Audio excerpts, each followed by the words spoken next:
Chat, I'm here. Hello. I am so sorry. The stream is almost an entire hour late. I apologize. So I have an explanation. I have spent the past 2.5, maybe 3 hours trying to figure out VC Face. And the face tracking on VC Face is brilliant, right? It works exactly the way it's supposed to. The hand tracking does not. And I've been trying to figure out a way to get the hand tracking to work without it being super laggy or like, you know, only going, like if I'm touching my face, here in VR chat you can see that I'm kind of touching my face, but in VC Face, when I was touching my face, my hands were like down here. So I spent like maybe 2.5 to 3 hours trying to figure it out, and I cannot do it. It looks like the only way I can get really nice responsive hand tracking with VC Face is to buy a Leap motion camera. And I took a look and those can be about 250 Australian. So that's nice. So I probably will have to keep using VR chat for a while. But that's okay, because we're here and we have hands now. And that's what you guys really wanted, right? You want hand tracking. I want hand tracking. If you don't want hand tracking, then too bad, I guess. I was expecting worse. No, the face works perfectly fine. It's specifically like that, like even the chest. I don't know how I managed to do it, but I managed to get the boob physics to work as well. It's literally just the hands that didn't work. Which makes me really sad, but it is what it is.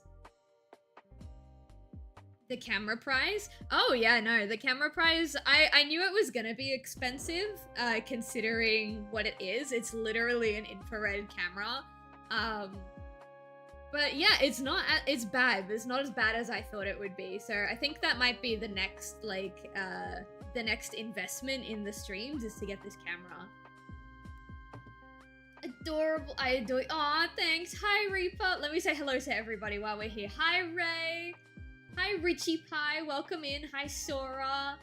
Hey, Swift, Kyra, Skinner, Level 1 Nude. The whole gang's here. Hey, everybody. Oh my god, Blueberry Husky Fluffy, thank you so much for the follow. I'm a little bit late to the party. I need to finish setting up, Mix It Up and Twitch integrated throwing system. Just because I don't know, man. I really wanted it to work. I really would like to not rely on VR chat because if the internet's unstable, then my model just keeps vanishing. But, like, you know, it is what it is for the time being. Let me really quickly finish setting this stuff up. It should be ready in a second. Nice. Okay.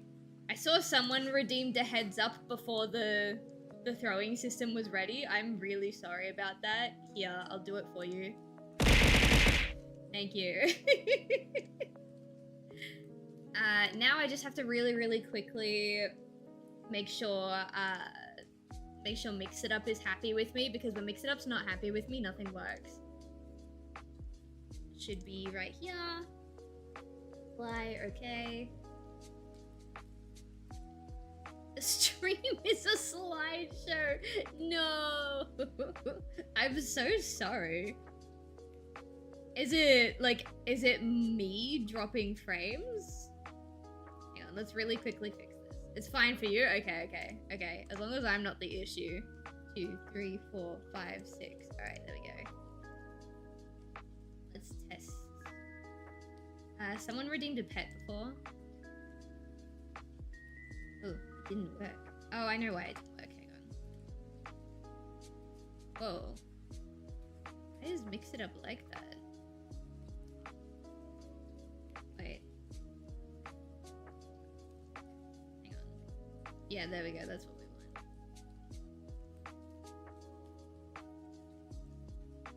There we go. Cute. Alright, now I have to test the sound, so bear with me.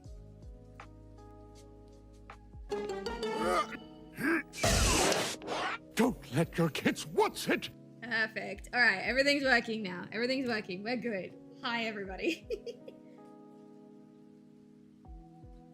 Should make another drawing of you, but as an animatronic. Dude, that would be so cool. I've been drawn as a Five Nights at Freddy's animatronic once. Not this model that I currently use, but my old persona, Mimi, who should be coming back at some point. I'm actually working on bringing her back in one way or another. But yeah, that was like a really long time ago. I think being drawn as an animatronic would be super fun if you would like to. Love the Sonic fishing music. Oh yeah, as it's like my default art stream music. There's this Sonic lo-fi channel that is basically streaming 24/7. I'll usually do either that or like Resident Evil or Silent Hill music. You know, I like the Sonic one. I'm on it. I also realized that I forgot to tag people. Yeah. Alright, I'm not gonna be fucking with the VRM stuff until I get the hand tracker because, oh boy, it took way too long and it's not even finished.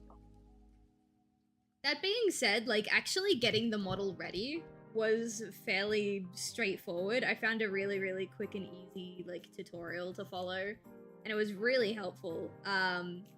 But yeah, for some reason, hand tracking's not a thing unless you have one of those cameras. And, you know, the whole reason I have a 3D model is because I like the hands. And I want people to see my hands when I talk with my hands, because I do that a lot.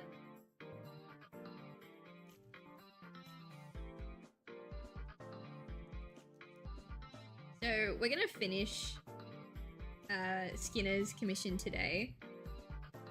We're just gonna do the line art and do some flat color, and then after that I have your character here to draw. It's a really quick and simple one. It's actually one that I designed like a good couple of years ago. It's very old. It's called an EP Baby.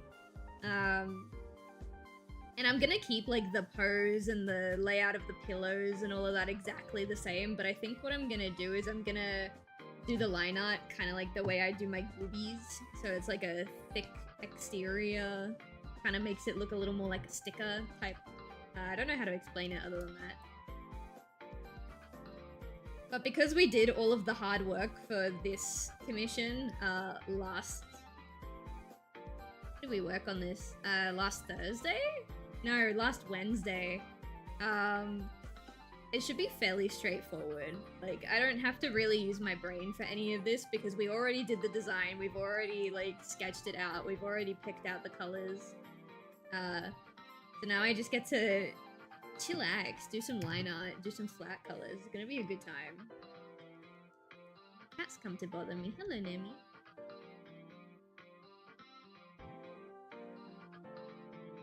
Oh, you know what else, chat? I got more sample photos of Wave 2 of the snooze today. And there's some edits that need to be made to the mushroom one and the blue one. I don't know if I've said their names publicly yet, so I'm not gonna say their names.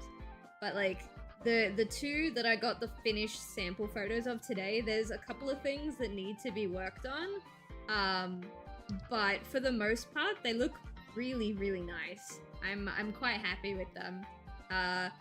Unfortunately, whatever edits need to be made are going to need to be crunched because I came to this manufacturing company in November asking them if it was possible to make a February 1st deadline.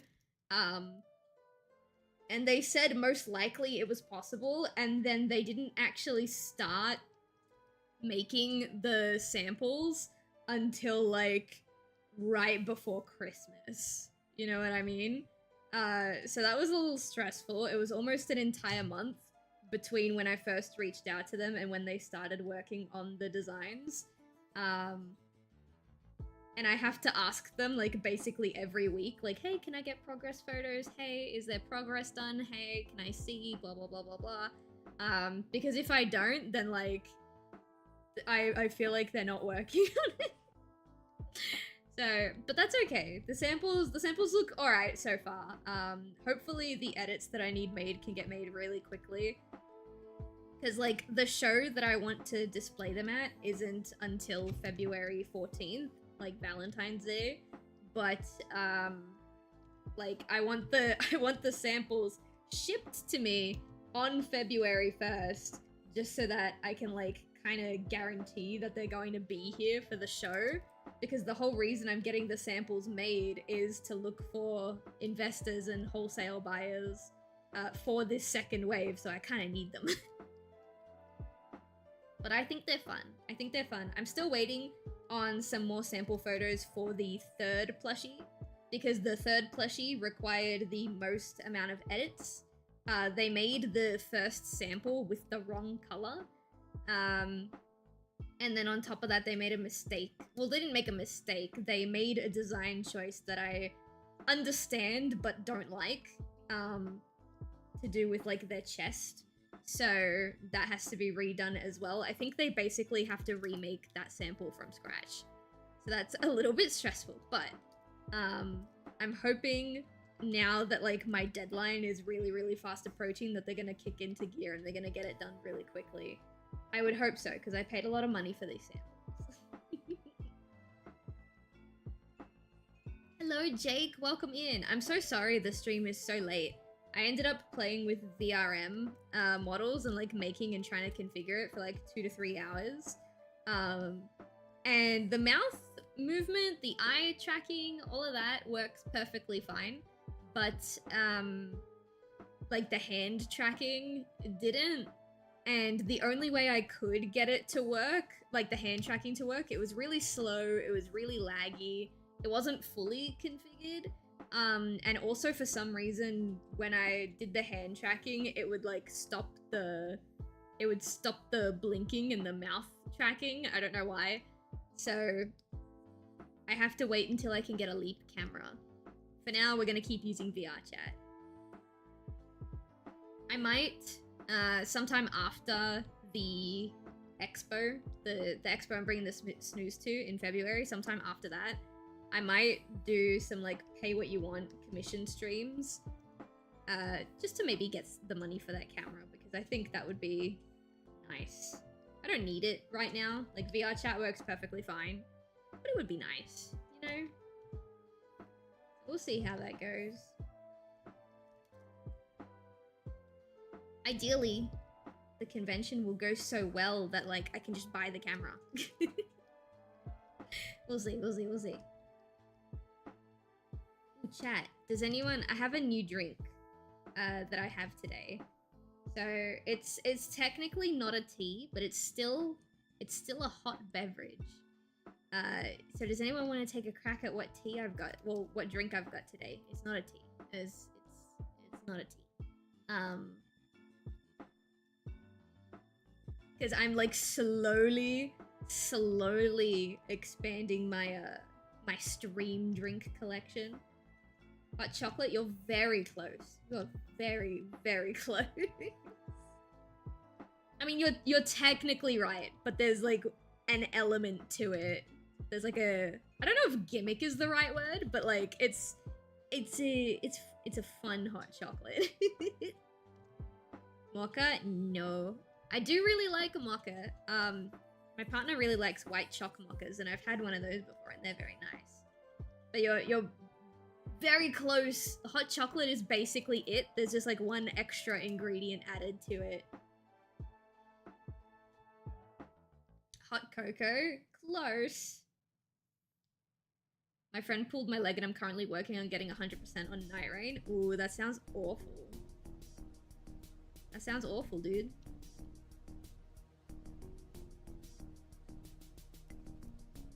Booze hot shot? No. You're correct in the sense that there's, like, an extra, like, additive to the hot chocolate. It's a flavor.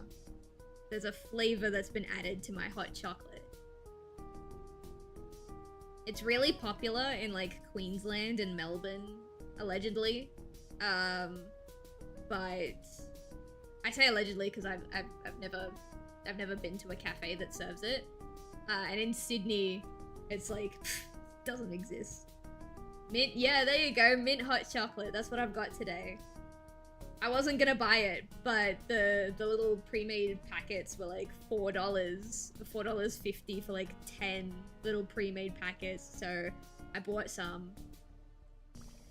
Of fucking course it is. Yeah. It's like the mint, the mint flavored chocolate. Not the mint flavored chocolate. The mint flavored milk from like what, a year ago. I really want that mint flavored milk again. Oh, yum! It is. It's so yum. They're really popular in like Melbourne, and like Queensland. I don't know if it's the Gold Coast or where, but they're really popular in somewhere in Queensland, and then also in like Melbourne. To a point where you can walk into your like grocer and buy like peppermint flavored syrups, like coffee syrups. But in Sydney, they're not really a thing. So the only way I can get it is to buy the like pre-made little, you know, the ready to go like sachets that you just add hot water to. I add hot water and a dash of milk as well, even though it's already got like milk in it. Which reminds me, I should probably take my pill if I drink this. We'll figure it out. Anything mint is terrible. Mods, get rid of them. It's okay. You're allowed to be incorrect. We just need some time in the naughty corner to think about what we've done.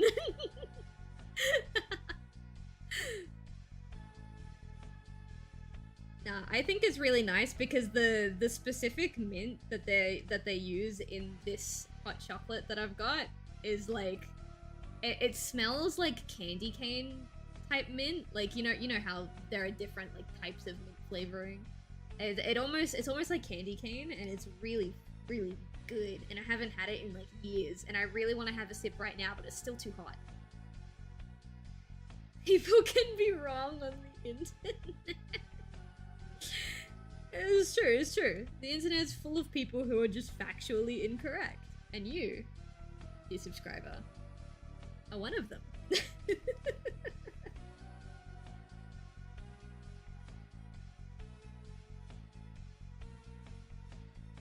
But yeah, I've been, like, I used to get a whole bunch of different fun drinks and teas, like, all the time. Back when I was, like, working a regular job and had, like, a guaranteed paycheck every week. Now that I don't have that, I usually just buy the really cheap, I think it's like $10 for a pack of 50, like English breakfast tea type things. And that's like all I drink because it's the cost-effective option.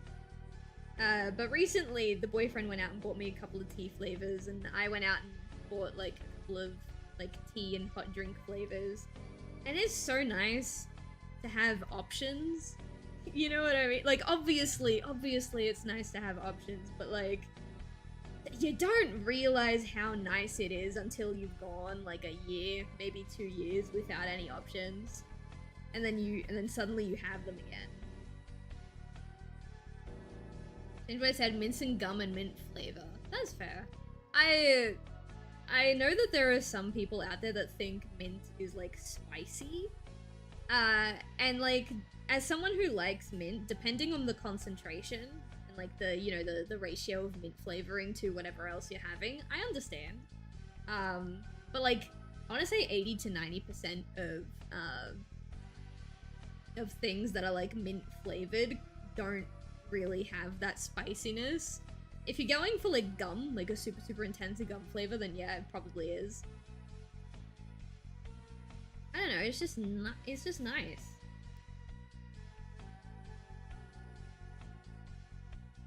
What I'm gonna do is I'm actually gonna put on the top instead of the bottom, just like round off the teeth, kind of. The teeth will still look square, but if I do it this way, then it's easier to, how do I say? It's easier to give line variation without making her teeth look super jank. Just put the variation on the inside instead of the outside.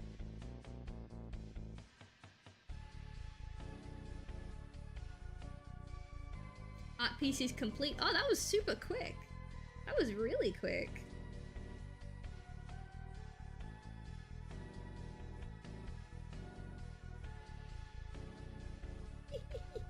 Oh, this baby. I like drawing Vanny. Oh, Zarilla, thank you so much. Oh my god, Muzunomi with the raid. Hi guys, welcome in. Hello, how are we today? Oh, my hands aren't working all of a sudden. Where are my hands? Oh, there we go. Hello. I don't know why my tracking really doesn't like it when I'm at my desk. It's awful. But hello, how are you doing? Welcome in, welcome in. What were you guys up to? My name is Silv. I'm an artist and variety streamer. I am a professional man and woman appreciator. And today we're doing some commission work. Usually I would have already been streaming for like an hour. But I was having some model shenanigans. So I ended up being very, very delayed. Whoa, raid. Hi everyone.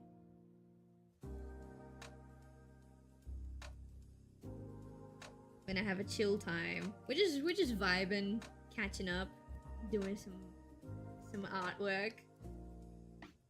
Oh, I have a Discord active. You. Ah. Oh, that is so cute. Chat. Look at this beautiful bit of fan art that I got. Wait, hang on. How cute! That's adorable. I like the let's draw top. That is so cute. Thank you so much. I love that. I'm gonna have to like print it out and put it on my fridge. I need to put a fridge in the background of the streams so that I can put like all the fan art that I get on the fridge. Oh my god, cute. Yeah, cute. And it was super quick. Yeah, Kyra, you're really, really fast.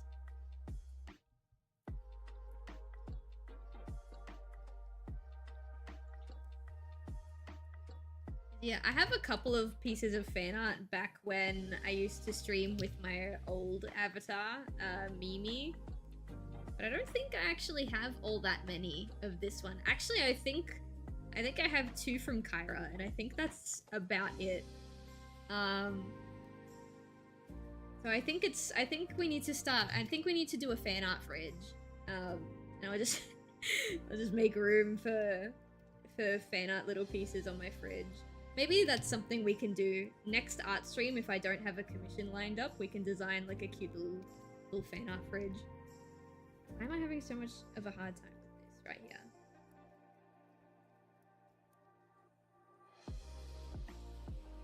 There we go, that's better. Did you see the height? No, I didn't. 6'11". Oh my goodness. Oh my god, that is so much taller than I have any right to be. I'm tiny, chat. It's alright. Animatronic me is built. No pun intended. No pun intended.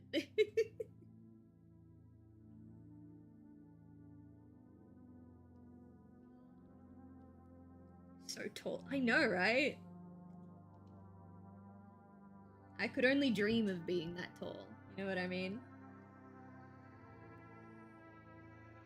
I'm sure I've mentioned this on stream multiple times because it's a fact that I absolutely love sharing with people for literally no reason. But according to Australian law, legally speaking, I am what the government qualifies as a midget. Midget is like anyone who is 4'10" or under, and I am 4'8". So it's like one of my favorite facts to pull out, especially when people are really, really nervous and anxious to ask me how tall I am. I've had people, specifically men, get like really antsy and they're like, oh my god, I don't mean to be rude, please, I don't want to be offensive, but like how tall are you? And I whip around and I'm like, well, actually, fun fact. Oh, it's good fun. It's good fun. Not to be confused with a dwarf. There is a medical difference between a midget and a dwarf, which is why I still use the terms midget and dwarf instead of little people or little person, because like they're two different conditions, and I don't think they should be lumped together like that. Well, for one is actually a condition, and one is just a short person. Midget is just a short person.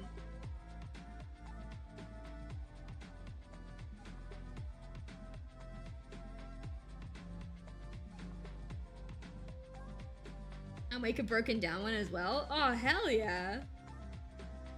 That'd be so cool.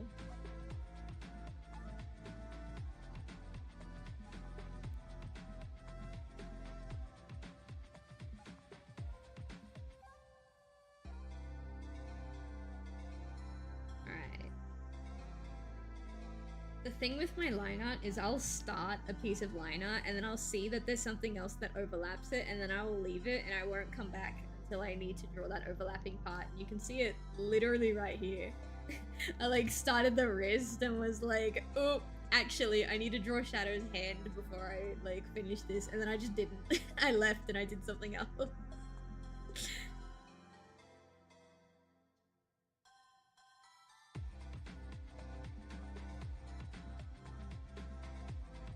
I think what I'm gonna do for this hand is I'm actually gonna draw the whole thing before I add the line variation.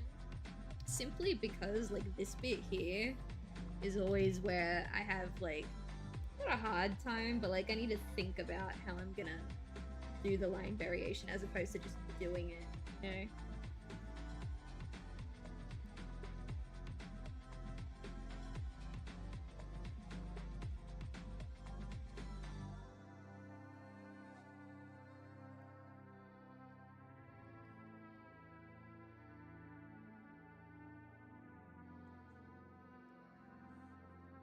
A little bit thicker, but that's okay. I think I actually want to like round this out just a tiny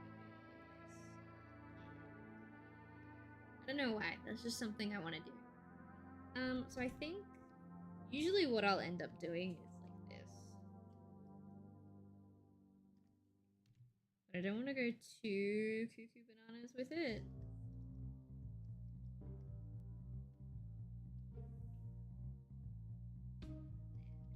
Do.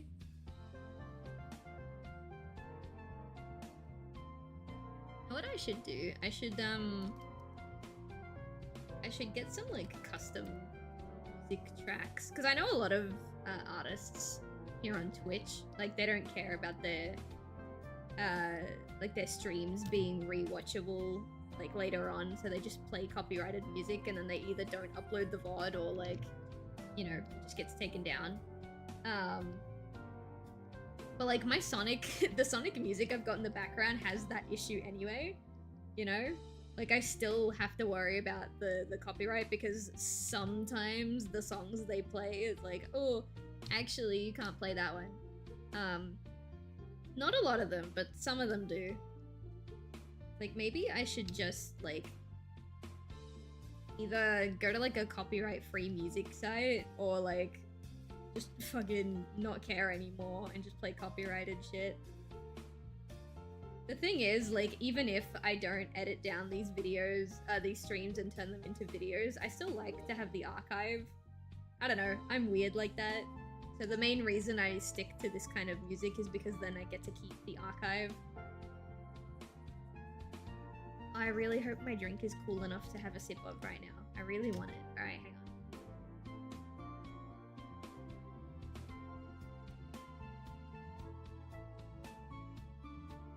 Oh, it's still a bit hot, but it's so good. Had an idea about Vanny and Shadow's kid. Ooh. Tell me, tell me, tell me, tell me, tell me.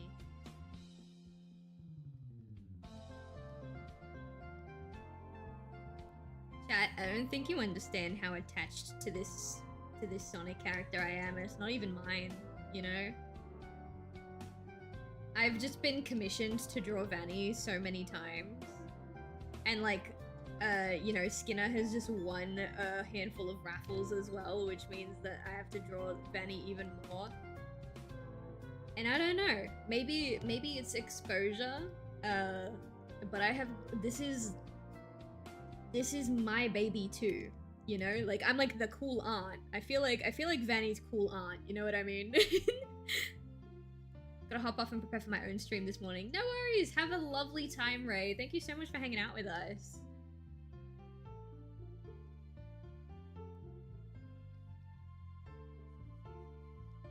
But yeah, it's like there's the PNG tubers that I've brought to life, and I'm like, oh, my babies, my little babies. I'm like their parent. And then there's the characters that like you didn't create, you have no input in their lore whatsoever, but like you produce like a decent amount, if not all of the artwork related to them, and it's like, look, I know you're not mine, but like you're basically mine.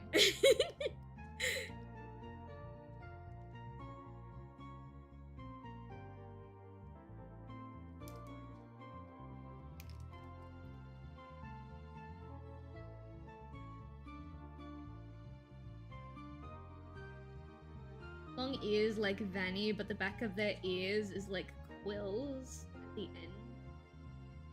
But at the back of their ears, it's like quills at the end. Okay. Kind of like how Lucario has spikes on the back of his... Oh, I get it. Would it be like a mixed species, or would it be like what they did with the Archie comics?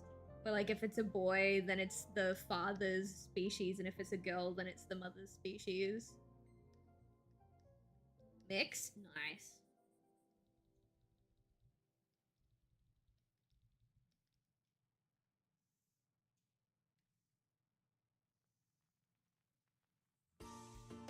I don't know. I think both are valid, you know?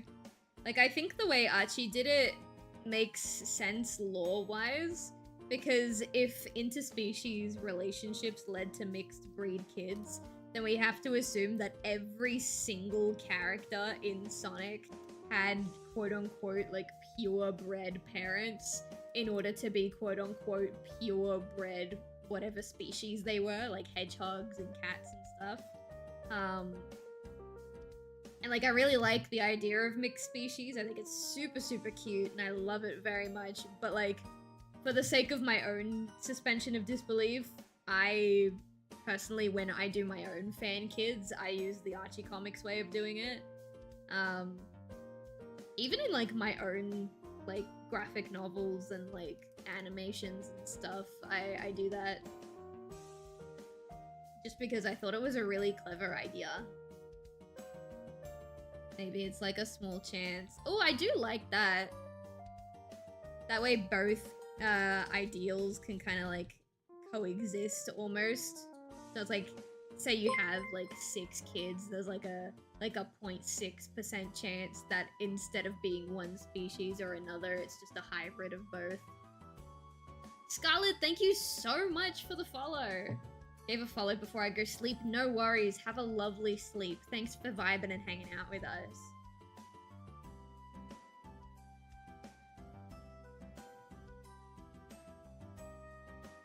Cause yeah, there's in one of the stories that I'm working on, there's a human man that falls in love with like a wolf girl. And like realistically, I know that a lot of people would have liked to see a mixed breed kid that's like the classic like kitsune type, like, you know, the human with the animal ears and tail and stuff. But I just thought it would be way more fun to do like the way Archie does it.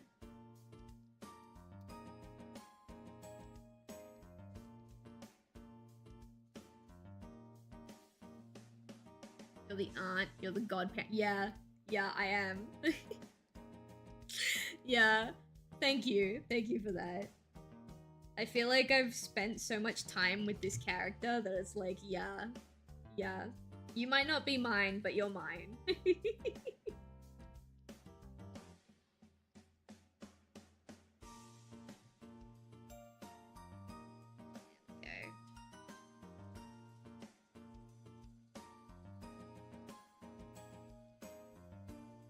And it's so funny when you get more attached to other people's characters than you do your own. Like, Toffee is my Sonic OC, chat. Let me pull her up. Toffee is my Sonic OC. And I mean, like, she's aight. You know, she's aight. But, like, I'm way more attached to Vanny and, like, my boyfriend's little self-insert OC than I am. Where is she? Here she is. Oh my god, Pona! Hey, everyone! Welcome in! How you doing? I was just talking about my Sonic OC because, like, even though she's my OC, I care about other people's OCs way more than I care about her. Look, I haven't even decided what her color palette is gonna be. You know what I mean? Welcome in, everybody! How was the rest of Hytale? I've been so curious about that game because I've been, like, low-key in my Minecraft era over the past, like, week. And then I was like, what do you mean there's a new, like, Minecraft-style game out? What are you talking about? Good, getting to the point where I don't know what to do, though. Ah. Is it, like, there's just so much to do that you don't know what to pick? Or is it, like, you know, just kind of been chilling at this point?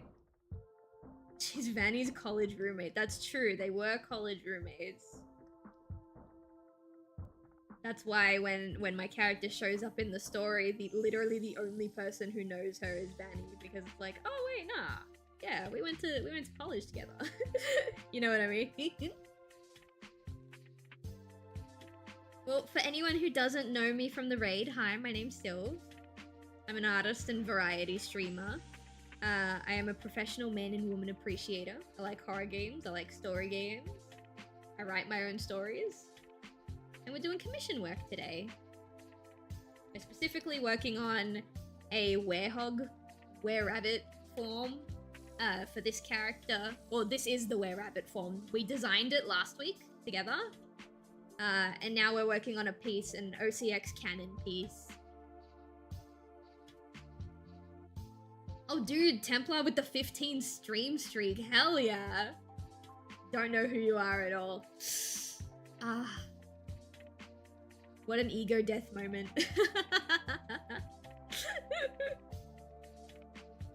Ah, welcome in, dude. Good to see ya. Ooh, actually, I should have done that on a separate layer, because I'm gonna do my cheaty cheat. I'm a filthy cheater.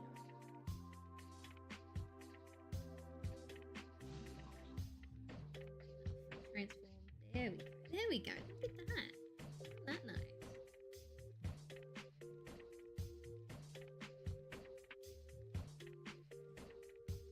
So I think, like, even after stepping away from this piece for like a week or however long it's been, my favorite part of the design is still the fact that we made the ears kind of operate as a secondary pair of hands.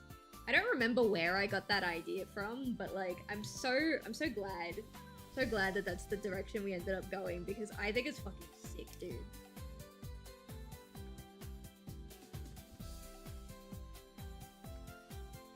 Ooh, can I double cheat?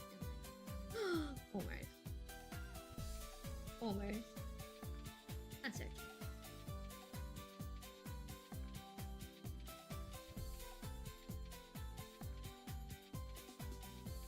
That our piece is done.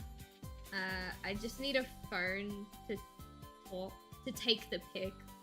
Also just added orange color to make it look more rusted. Hell yeah!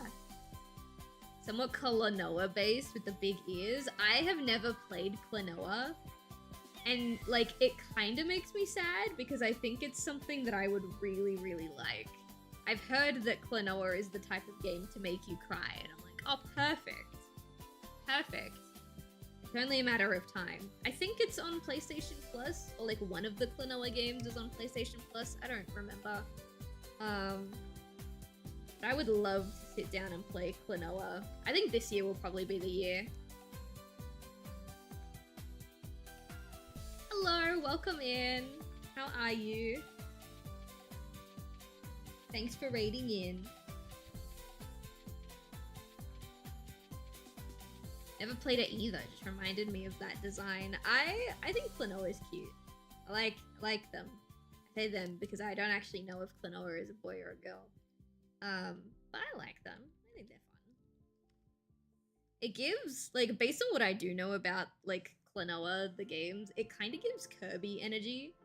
But, like, on the surface, it's super cute and fun and lighthearted, and then you end up, like, murdering God. You know what I mean? Yo, that's a sick raid emote. I love that.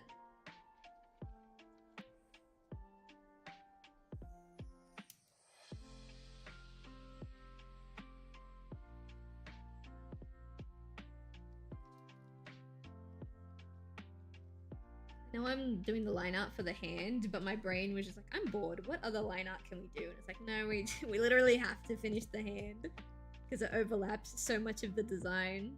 Just get the hand done, Silv. In other news, my tiny toy poodle is getting new food. Oh my god, chat. You've just reminded me. My cat, for the longest time, would not eat wet food. The most he would do was, like, lick the gravy off the top and then leave all of the actual food, like, on his plate. And it was such a waste of money because, like, you try and give him something, like, kind of, you know, more nutritious than his biscuits. And again, he just lick the gravy and leave the actual food behind and then eat his biscuits. So for about, like, I want to say maybe a year and a half, I haven't bought any wet food for him. For Christmas this year, I was like, you know what? We're gonna have a Christmas dinner. Nemi's also gonna have a Christmas dinner. I'm gonna try giving him wet food again. And, like, TLDR, he's gone from... I don't know what happened in the year and a half he hasn't had wet food.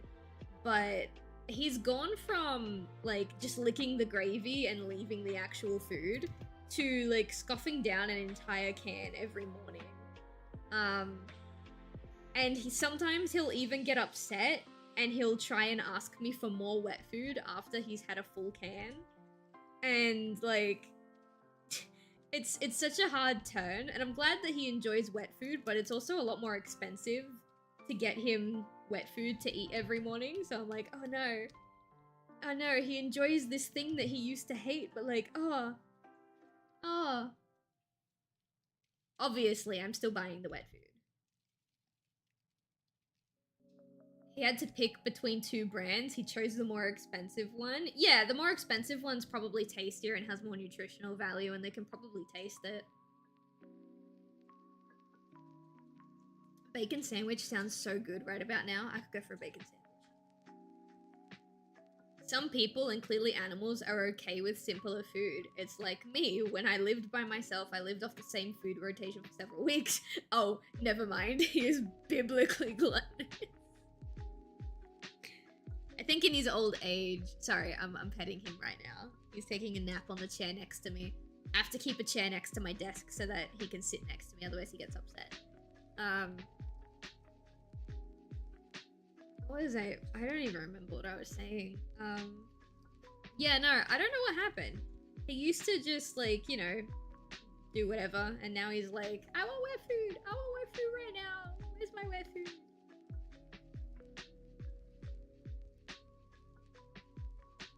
He's a sir at this point. Yeah, he's, Nemi, how old are you?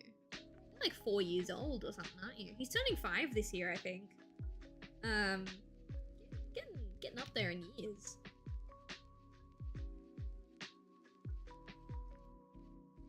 He's pretty chill cat.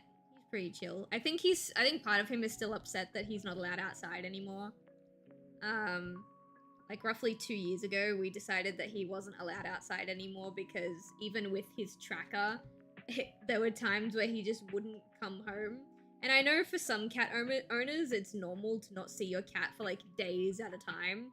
But I'm not like that. I need to know where Nemi is at all times. That's why he has a GPS tracker when he goes outside. And there were times where like his tracker would die or it would fall off and he just wouldn't be home until like between the hours of 3 to 5 in the morning. And I was really, really fortunate that my partner happened to be awake at the time to let him in. Otherwise, he would have just fucked off somewhere else. So I think part of him is still upset that he doesn't get to go outside by himself anymore, but, you know, he's alright. He gets some playtime, he gets some snacks, he gets lots of cuddles. Go visit Nana? No worries. Enjoy your time with your grandmother. Only 4? Why does it feel like he's always been there? I don't know. I started streaming in 2020. And I got Nemi in Christmas of 21. So for pretty much my entire streaming career, he's been around. So maybe that's it. I got him December 20th, 21. Oh my god, Saku, hi wife! How you doing? How's my wifey?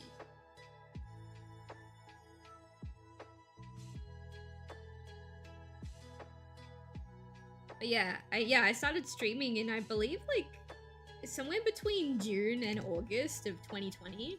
And then I stopped for the first 6 months of 2021. And then by the time I came back, I streamed for another 6 months and then I adopted Nemi. So, yeah. Truth be told, I'm glad he's only 5 because, like, I get more time with him. That's basically it. I'm curious when that kidney disease thingy vaccine is going to be available in Australia. Because once Nemi gets it, there is a high likelihood that he will, like, outlive people that I know, you know?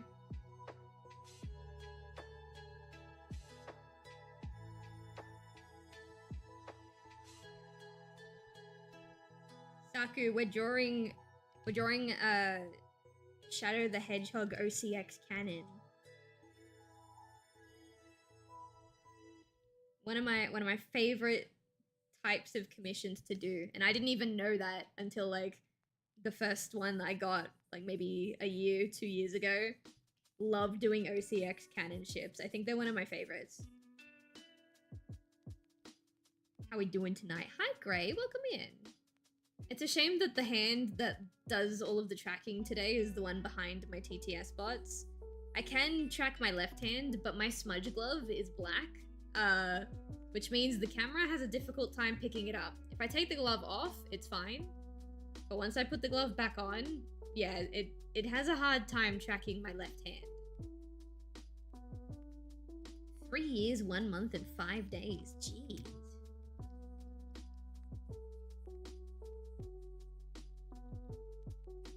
I don't even remember your first stream, Skinner. I remember Brent's, but I don't remember anyone else's. I remember Brent's because it was actually kind of embarrassing, you know? I was literally about to rage quit Sonic Frontiers, and then I got raided by Brent, and I was like, no. No, that's so embarrassing, in the middle of a rage quit. And then I ended up playing the game for another hour because I felt bad.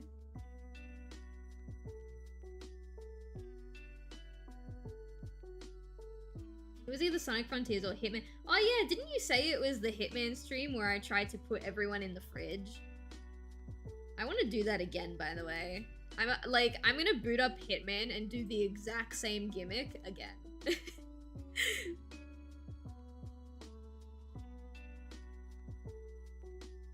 It's just never gonna get old, in my opinion, you know? We'll do like Hitman Italy and fridge %, you know? Like a speed run to get everyone on the map in the fridge.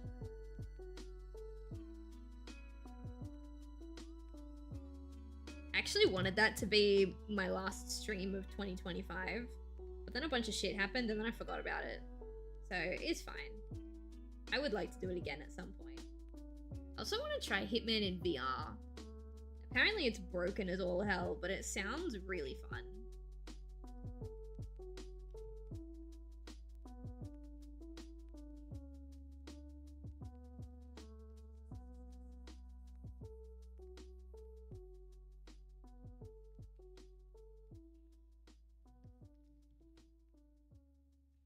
Oh, I pressed 0 instead of minus. I'm still getting used to my new keyboard. It's a lot longer than my old one, so like I don't know why, because the key placements are exactly the same, except now I have a number pad.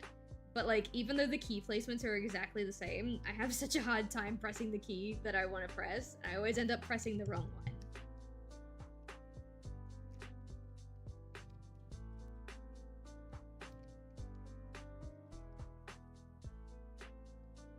Have it come way out. Oh my god, I think it would be funny.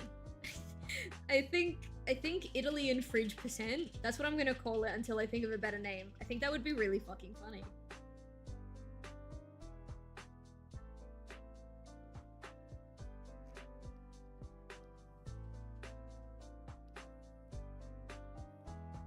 The thing is, I actually don't know how long characters stay unconscious in Hitman.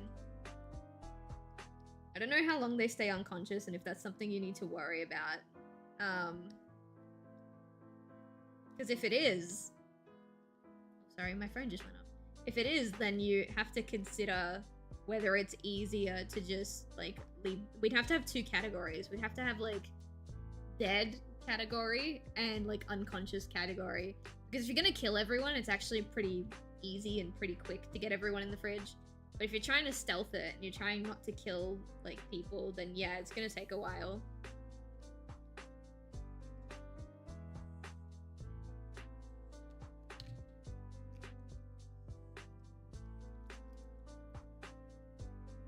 I'm gonna leave that overlapping. I'm not gonna put the line here, but, like, it's just an indicator for when I color in that that's where his, for lack of a better term, his eyeshadow goes.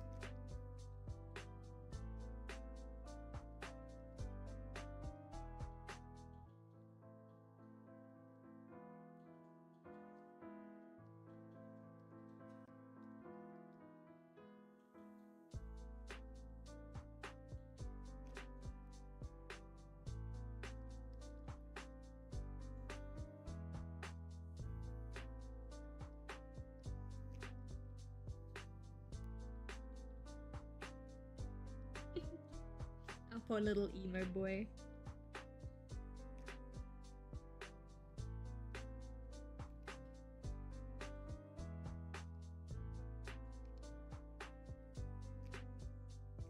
just want to give him a little bit of eyeliner. Does Shadow the Hedgehog wear eyeliner? I know Silver does.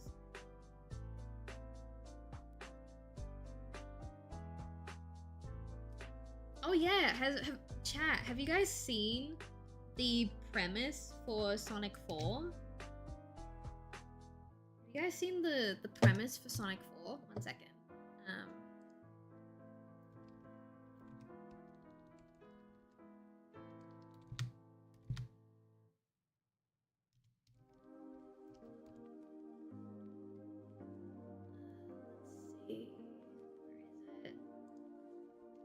Saw it on Instagram today, and it kind of made me a little bit sad.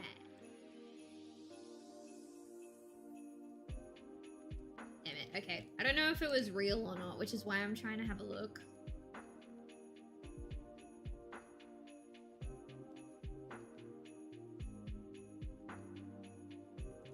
Here, maybe it's here?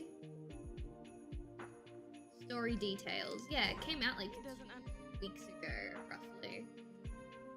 I just gotta find the screenshot I'm looking for.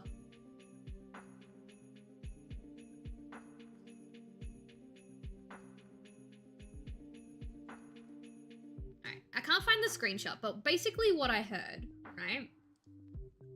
Basically what I heard, chat, is that the general premise for Sonic 4, the movie, takes place, like, Amy is from the future, and she's from a future that's run by, like, all these Metal Sonic robots, and so she comes to the past to try and, like, fix the future.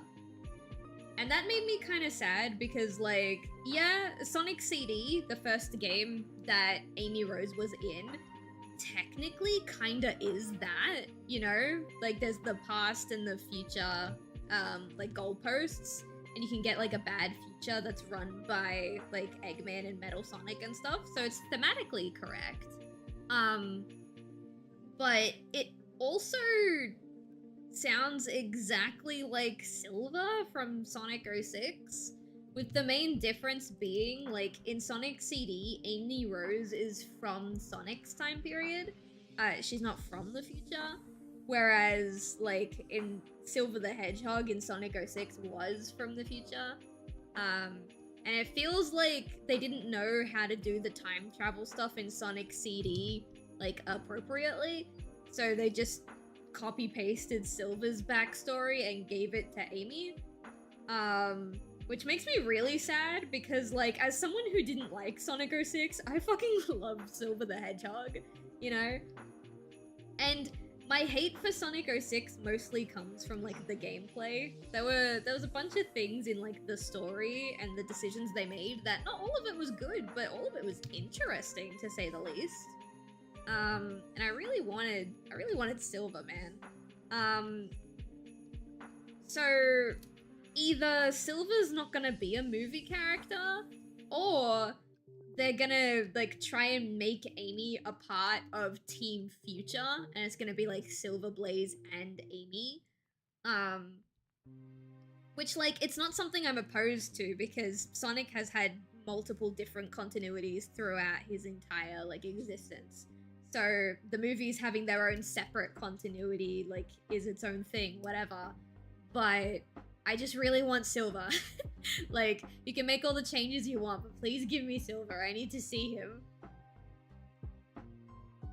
I want her to embrace the girlism. I really want her to be, like, a nice, fun girly pop who just happens to know how to kick ass. Sonic 06 might have been bad, but it gave us precious baby boy. There's a project that I've had on the back burner for about, like, 3 to 4 years. And the whole project is my attempt to rewrite Sonic 06 to make it a more cohesive story. Because I've seen other people's rewrites of Sonic 06, and all of their rewrites sound way too fanficky, and they completely disregard what Sega wanted the theming of Sonic 06 to be, which is the concept of the past, the present, and the future, and how they can all impact you personally, right? The fears and the nostalgia and, like, you know, how all of that comes into play. And yeah, so I'd see other people's rewrites and I'd see how fanficky they get, and I see how they don't incorporate those elements to the story at all. And, like, it high-key pissed me off. And so I wanted to prove that you could write a story that fits within what Sega wanted, and still have it be good and not have it be super fanficky. And the thing that stopped the project, there were 2 things that stopped the project. The first is that I really, really wanted to collab with someone who ended up sexually assaulting me, so I just turned in that project. We never officially worked on it together, it was always my project, but they were planned to be a part of it, so I just kind of left it. And the second point was Blaze.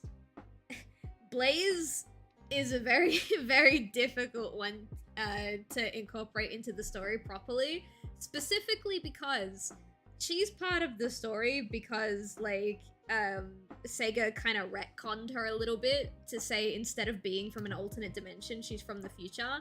And it's alright, but I prefer her Sonic Rush origins, where she's from the Soul Dimension, and the role she fills in the Soul Dimension is basically the role that Sonic fills in, like, in the Mobian, or the Chaos, if we're going by the name of the Emeralds dimension. And I always liked that because it made Sonic and Blaze feel like 2 parts of one bigger person, you know what I mean? Because even though their personalities are different, even though how they were raised is different, and how they carry themselves is different, they fill the same role for their retrospective, like, universes. And I just like that way more than Blaze being from the future. So I was trying to figure out how to keep her original backstory from Sonic Rush and also keep the past, present, and future motif intact. And it's really difficult. It's really difficult. and I couldn't decide whether or not to keep the retconned lore and keep it so that Blaze is just from the future, or to like completely take her out of the story, which I didn't want to do. My original plan was I was going to replace Elise with Blaze the cat, because, you know, the Soul Dimension, the Soul Emeralds, Soul Liana, the Flame of Disaster, like the town in Sonic 06 is very Blaze the cat coded. So I wanted her to be a part of it in some way. But like with the with the stuff that's already established of Blaze the cat, it's a little bit difficult. So yeah, I dropped it like 3 or 4 years ago and I haven't looked at it again. I would like to soon. I don't know if this year will be the year I do it, but I would like to get back to that. They said there's plans for Silver. Oh, did they? Did they? I want to see my boy. I want to see my boy. Like, all of my Silver appreciation, like, comes from the comics and the fandom and the way that IDW and the fans draw Silver. You know what I mean? I just think he's really cute. Have you seen What If Shadow was in the Amazing Digital Circus? I've seen Shadow the Hedgehog in episode 6 and in episode 7. I've seen those two. I don't know if there's any more outside of that, but for some reason, for some like really strange reason that I cannot comprehend, Shadow the Hedgehog fits into the Amazing Digital Circus pretty well. I don't know if it's the model they used or the way they animate him or like what, but he fits in pretty well.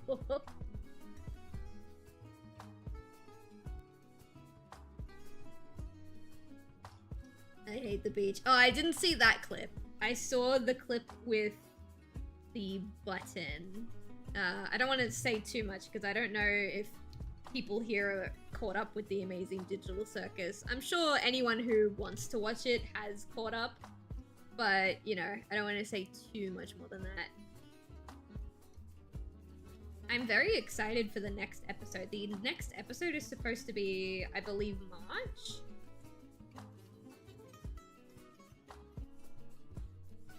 Speaking of, like, indie projects, I've been spending this month setting up my stuff for February, and a little bit of March as well.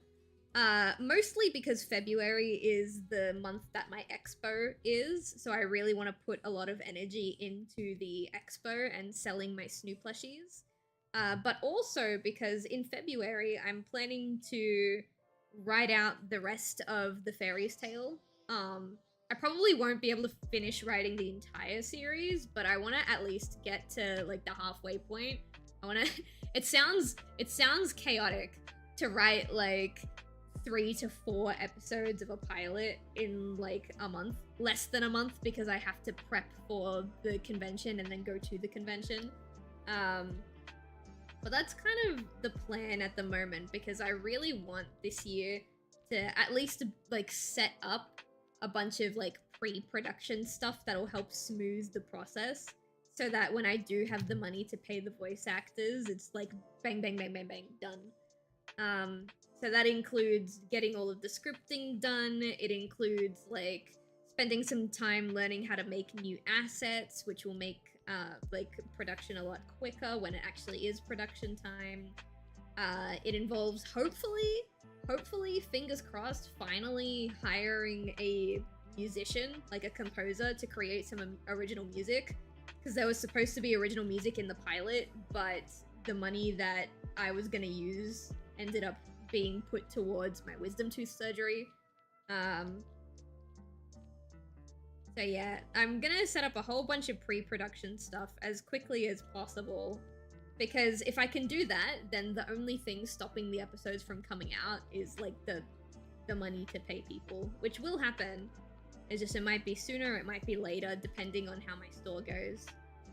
Because the episodes pilot, the YouTube channel, I like, actually not even just that YouTube channel, none of my YouTube channels make any money. I literally just post for the fun of it. I think it's the way Shadow's animated. It feels like he's made of whatever rubber material the characters are made of. Yeah, I think so. I think that's a fair assessment. Let's see if I can get this swoop right. I like to draw my swoops in one line. I don't know why, I just do. Ooh, that's very close, but not quite.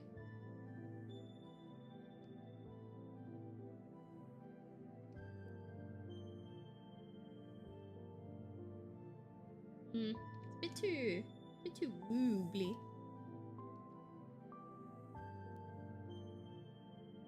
That's close enough, that'll do.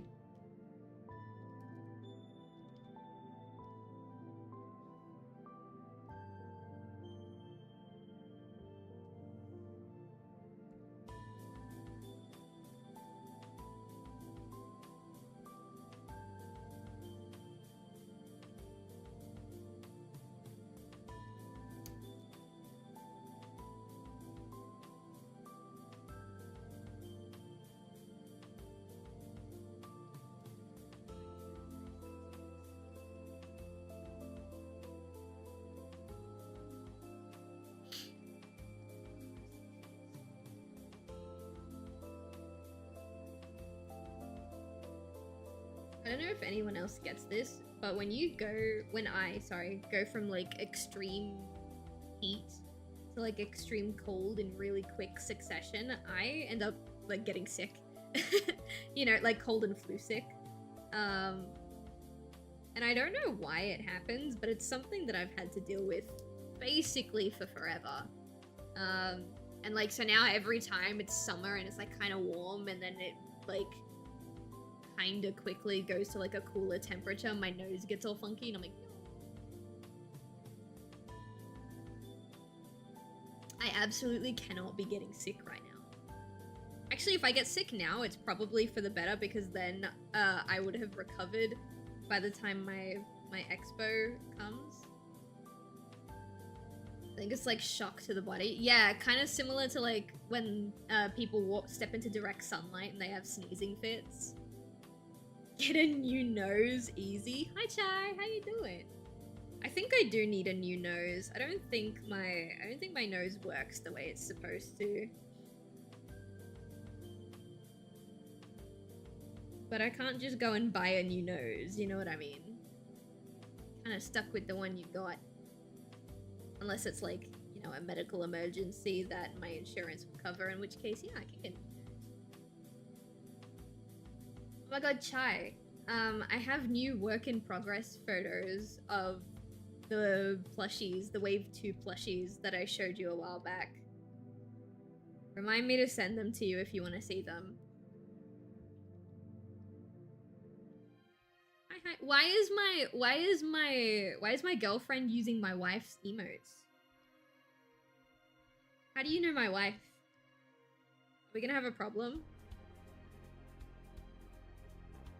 Send them. I'll multitask again like last time. I think they're really fun. Wait, what are you doing right now? I have a perfect place for the new plushies. Oh, that's awesome. I really want to... Okay, so I'm at a little bit of a crossroads. So we got a new display cabinet recently. The TLDR is like, you know, my grandparents passed away a couple years ago. We sold the house. We had to empty the house to be resold, and we ended up getting these beautiful glass cabinets. Little like wooden glass cabinets from like the 80s in our new apartment. And they're perfect for displaying the Snoop plushies. But the problem is I like to have my Snoop plushies on my bed. When I'm having a really, really bad productive day, I will actually like kind of carry them around the house with me or just put them in my general area. When I'm having like business meetings with the camera, I like to put them in the background. And it's like, I like to like physically touch them and hold them too much. So I don't think it's even worth having a display cabinet for them if I'm just gonna, you know, use them. But I really like the idea of having all of my plushies on display because it's like, look at what my business has done, you know? Watch an anime and having your stream on the other monitor while on Discord responding to people, making sure my friends are... I can't read the last bit. be. That sounds hella gay, dude. That sounds pretty fucking gay.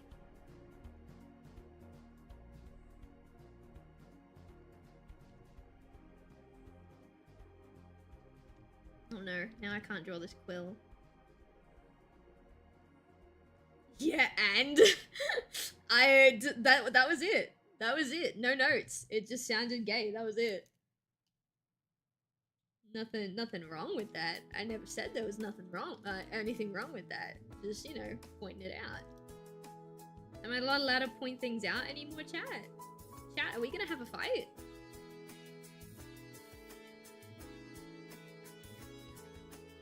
Do I want to bring it down like this, or do I want to... Actually, yeah. Watched Madoka the other day. I want to rewatch Madoka because the movie is supposed to be like coming relatively soon, right? I say relatively soon. I actually have no idea, but the movie is like my partner and I are looking forward to that because we watched the anime like a good couple years ago. I'm not okay. No, it's not a light-hearted anime.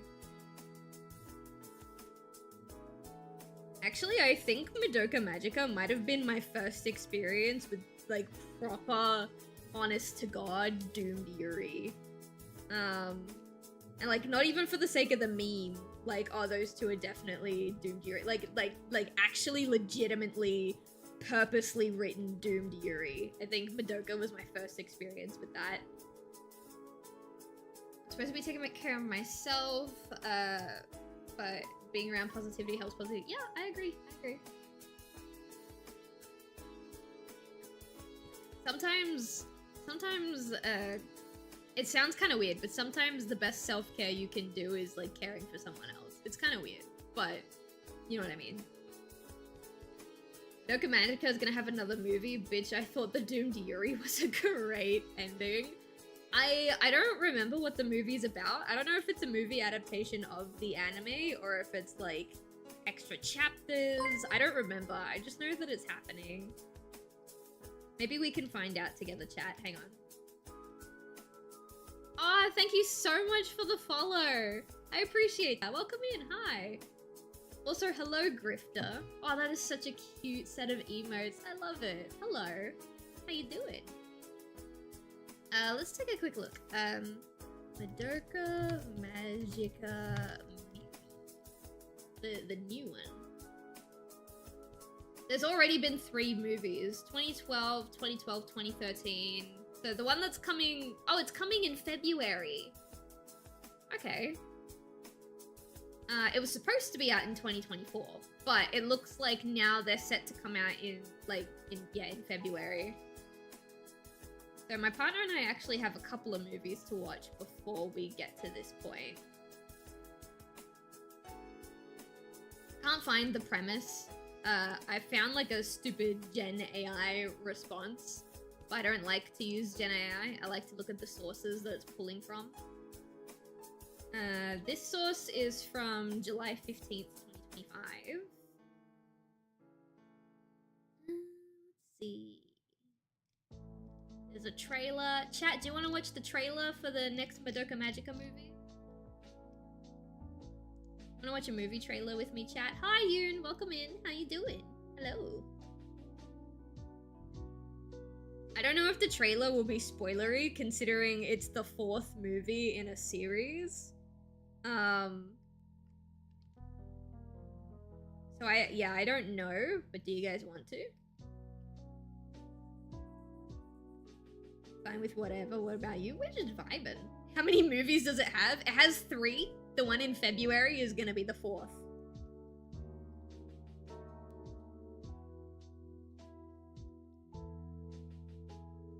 So, yeah, the boyfriend and I were gonna rewatch the series before we watch the movie, but if there's a bunch of movies that we need to watch beforehand, then we're gonna have to, like, I don't know, when the time comes, we're gonna have to, like, carve out a weekend. What movie? Madoka Magica, the 4th one. Can't wait for Undoomed Yuri. I can't wait for them to undoom my Yuri just to doom my Yuri again. You know what I mean?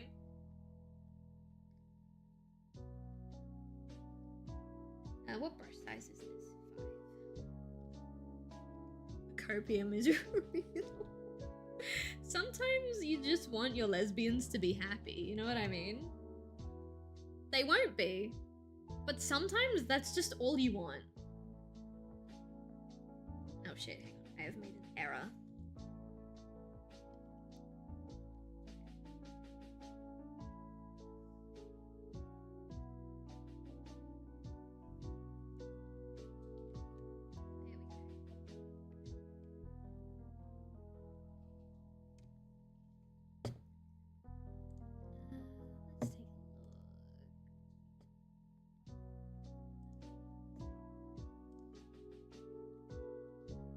Sorry, I'm just looking to see if I can find anything else, but my camera is like in the way. Sorry, I'm just looking to see if I can find anything else, but my camera is like in the way.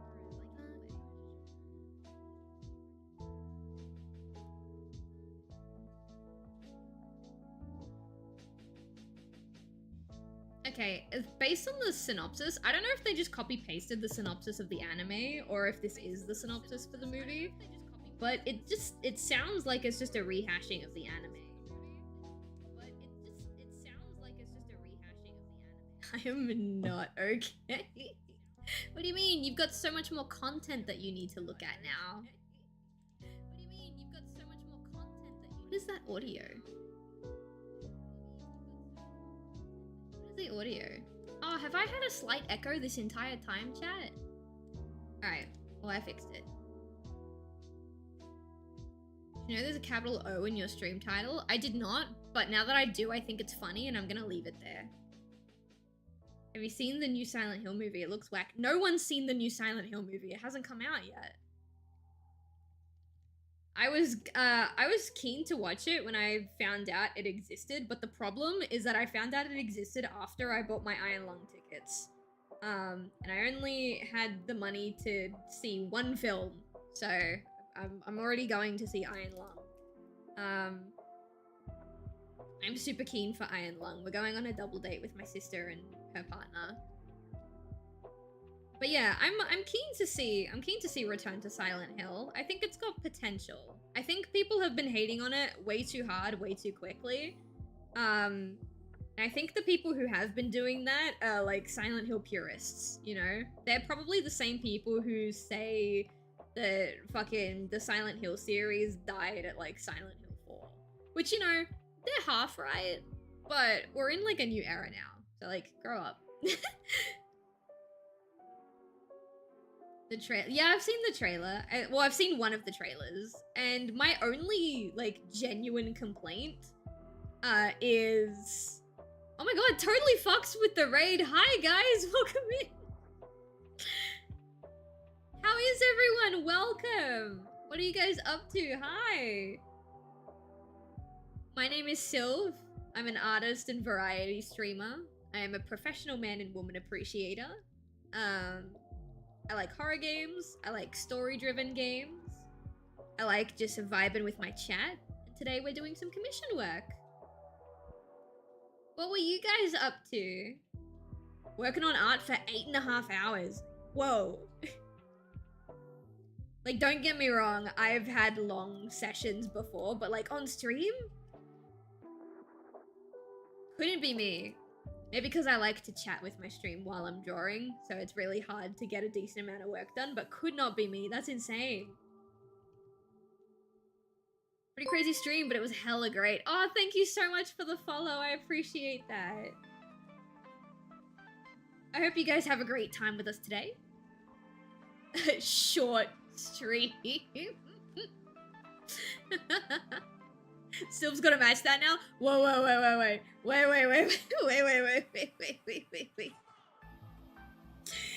No. I probably could if I wanted to, but no. I'm not that strong today. I would need to prep. To do a stream like that. Maybe get like a co-host or two. Will you draw for 8 hours or double it and give it to the next person? I don't wanna make some poor art streamer stream for 16 hours. That sounds awful. Good grief, that's intense. Well, what were you? Don't double it for me. I mean, I could just pass it back to Fox, yeah. But Fox, what were you working on? What was the project? Or was it like multiple little projects? We're currently doing some OCX canon that I got commissioned to do a few weeks ago. We had to design like a werehog form for this person's OC. And then once we finished the design, I had to do like an OCX canon like ship piece. I'm very happy with the werehog design though. I think it's super cool. It's a personal piece, one big painting. I can send it to you if you have a Discord. Yeah, if you type !Discord into the chat, it should give you a link to our Discord server. There is an art chat. There's an art chat and a gallery somewhere in there.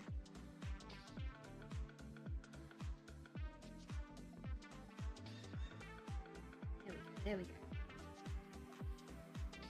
Yesterday, I was on a 16-hour art stream. Shit, that's so intense. Coffee throwing socials, damn. No, I'm sorry, I don't have the commands set up, but it's all in the about section. If you guys want any of that info, it's in my about section.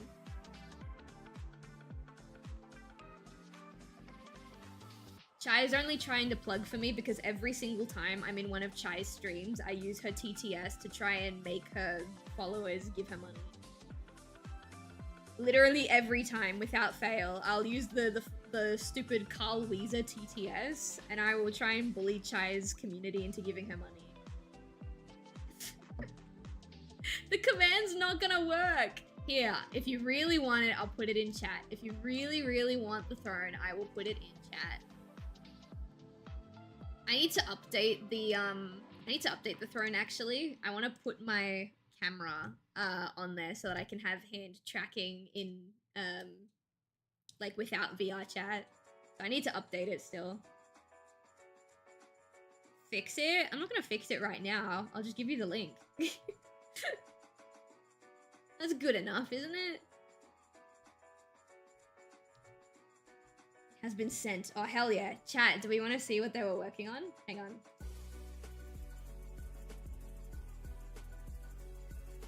Let's see. I'm curious. Yo! Dude! That looks so fucking cool! Alright, hang on, chat. Look at this. Look at that. The water, the lighting, the vibes. Oh my god.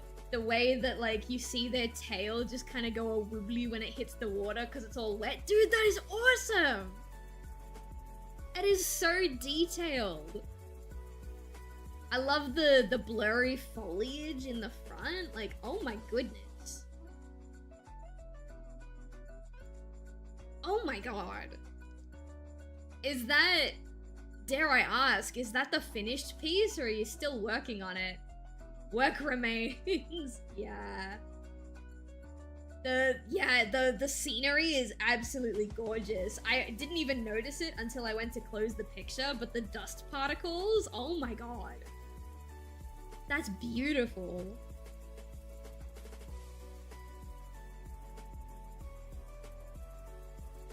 It's finished. Okay, at least I find something to fix in the morning. Oh, thank god. I'm glad that it's considered finished. Holy shit, that was beautiful. How long did that take you? I feel like that's like, was that the full 8 hours 30? Or like, had you worked on it before that and it took like 8 hours 30 to get from like, say, the sketch phase to the finished phase?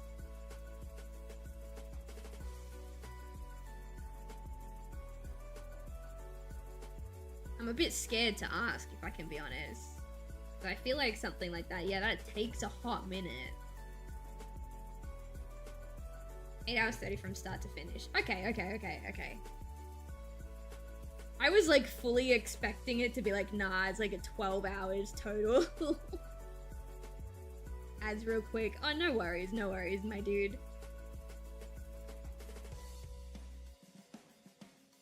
Gosh, I haven't done anything like that in like a very long time. I have a work in progress one that I was doing for my graphic novel. Where is it? I'm trying to find it now. Where would I have put it?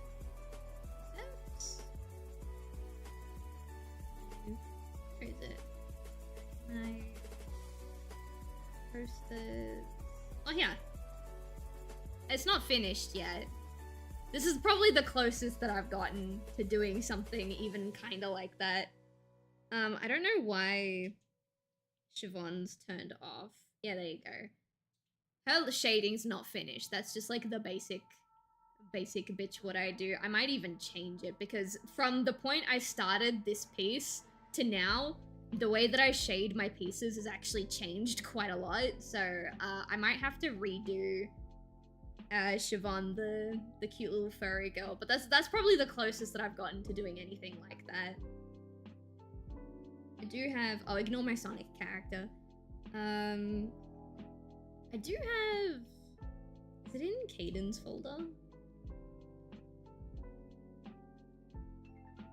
It's taking a while to load the thumbnails for everything. Yeah, it is. I do have this one. This is my old shading style. And it's got like a grain filter on it. Skibidi Ohio Rizzler Fanium Tax. Thank you very much, Rosha. It is pretty skippy Ohio Rizzler Phantom Tax. Turn me into a werehog.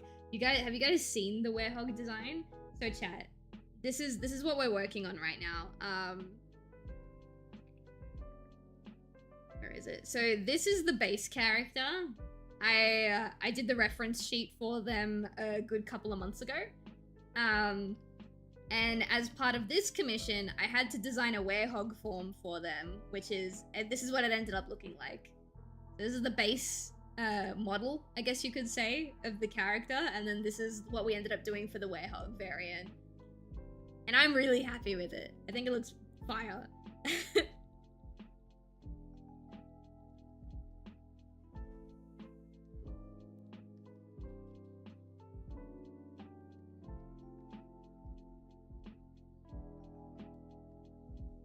And then yeah, once the design was done, now the next part, which is drawing the OCX canon part of it.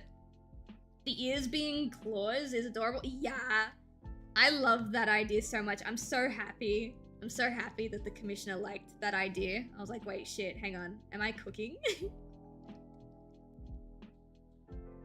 Because I don't know how familiar everyone in chat is with like Sonic the Hedgehog, but the werehog had like a really interesting quirk where it had like super stretchy limbs, so you could stretch out your arms and your legs kind of like elastic. And well, yeah, the bullshit, like, simple, straightforward solution would have been to just give this character the same ability. I thought it would be really fun if, like, the Gaia, like, energy that creates this werehog form gives people different abilities. And so, yeah, her ability is basically sentient ears that she can move around as hands.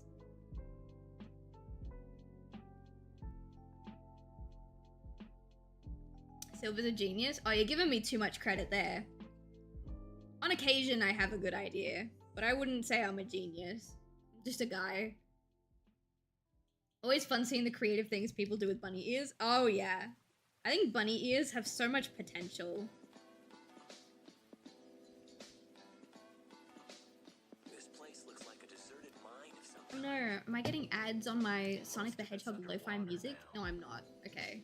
It just sounds like I am. Easer. Alright, let's get back to it. My ankles no longer exist. Girl, just go get new ankles. Just go get new ones. If I can go get a new nose, if I can go and get a new kneecap, then you can go and get a new ankles. she could do that before. Oh, really? I actually didn't know that. I was just like, okay, cool. Ears on our hands. And they have like opposable fur thumb. I'll be hopping off, gotta relax after that piece. No worries. Go get some rest, go get a snack, go get some water. Thank you very much for the raid, I appreciate that. And thank you for sharing your beautiful artwork with me. Like, holy shit, that was gorgeous.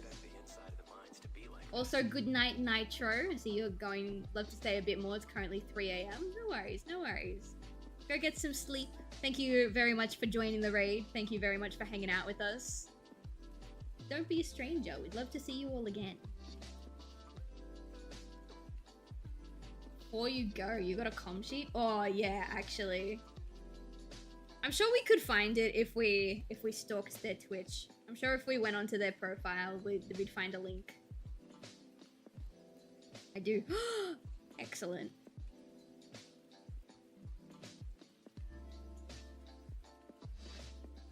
I'm gonna, in the sketch that's like rounded, it's like, you know, straight, but I'm gonna round it in this version.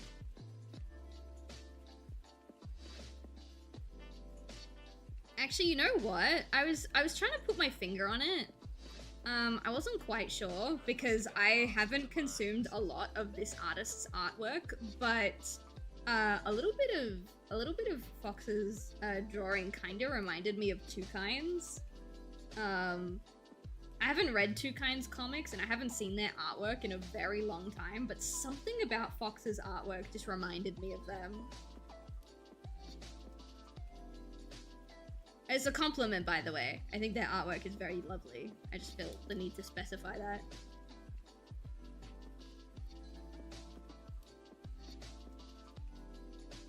I'm gonna cry. Are you still doing Night Rain, Jake?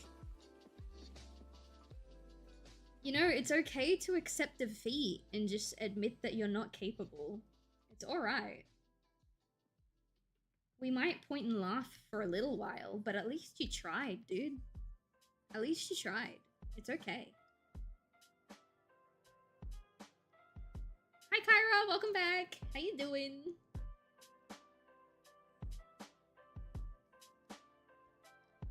Who DM'd me? Oh, it's Kyra. Oh, chat. We've got more fan art of animatronic Silv.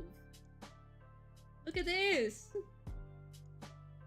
She's still 6'11". She's still absolutely huge. I love that. Thank you. Honestly, I've read a good bit of Two Kinds, but I actually stopped at some point. I do love their art. Yeah, from what I remember, seeing their artwork was really good. Very unique style.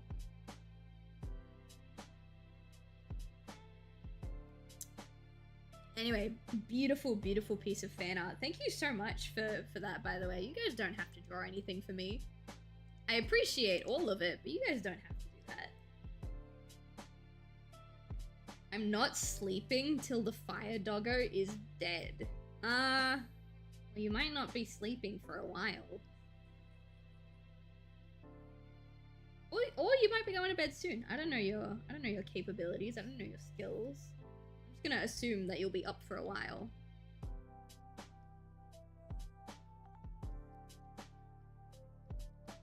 What time is it? 7. It's already 7. Well, I mean, yeah, it's already 7. We started the stream at like 5:40. We started really late, so.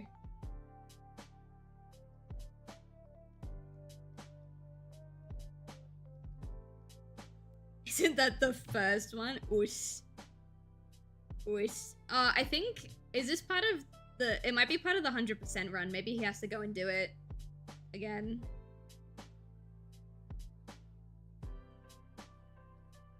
Kill with all the base nightmare. Yeah. That sounds like a nightmare. Why would you put yourself through that?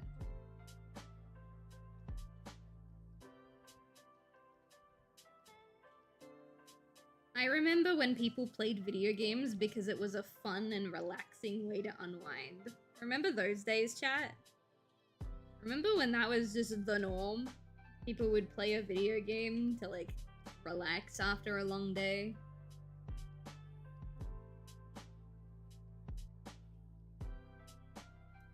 my god, wait. I think I mentioned it in my last stream as well, but I'm gonna mention it again anyway. Has anyone seen Leon S. Kennedy's finisher moves for Resident Evil 9? Because, like, I'm still of the opinion that Leon should just fucking retire and let someone else take the spotlight, but there is one specific finisher that he has that's like, how do I put this in a TOS friendly way?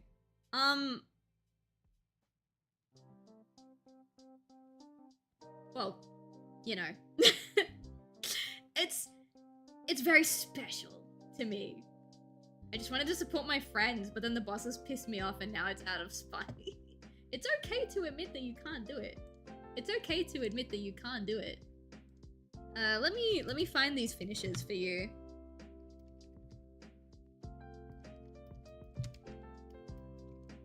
It feels like I can tell that I'm not going to like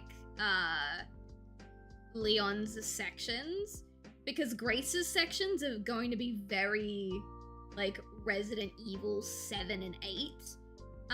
And Leon's are gonna be very Resident Evil like 5 and 6. And I like Resident Evil like 5, but I couldn't get through Resident Evil 6, so. Sorry, I'm just looking at this clip to see if it's got all of the finishes in it. It does not. I'm looking, there's one specific finisher that I want to show you guys. Oh, Tower of God is getting a new season? I'm pretty sure that's the one that my partner watches. Or used to watch. Where are they? I'm assuming it's like around here. Yeah.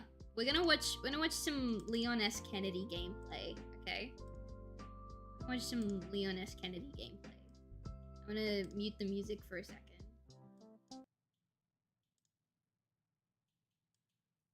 It's in Japanese, but there are subtitles. Oh, never mind. They removed the audio.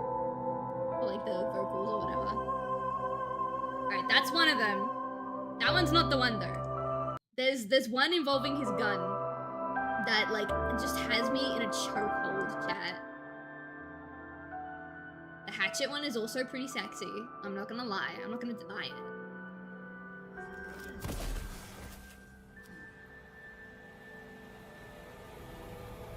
Oh no, they didn't show it off. Wait.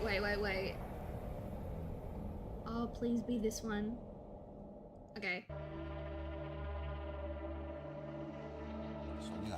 No, not that one. Not that one. There's a very specific one with his gun that just absolutely gets me going.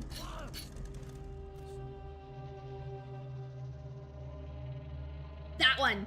Did you guys fucking see that? Did you guys fucking see that? Did you see that?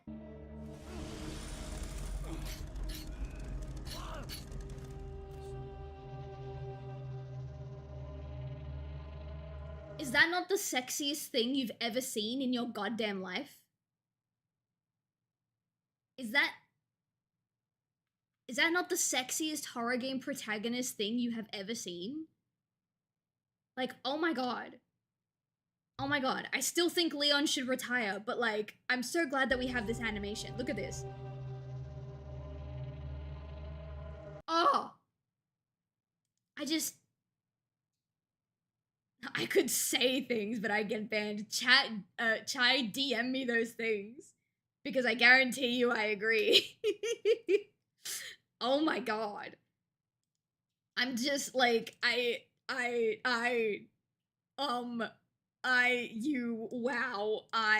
know what I mean? You know what I mean?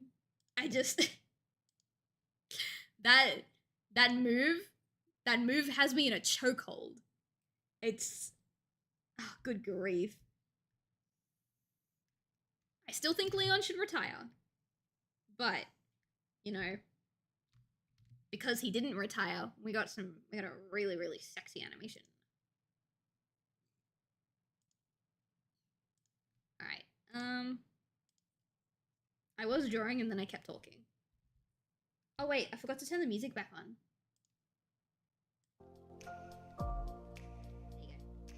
There you go, Chai. Ooh, Chai, is that you DMing me the things about Leon? Yeah. Agreed. Chai. More accurate words have never been spoken. And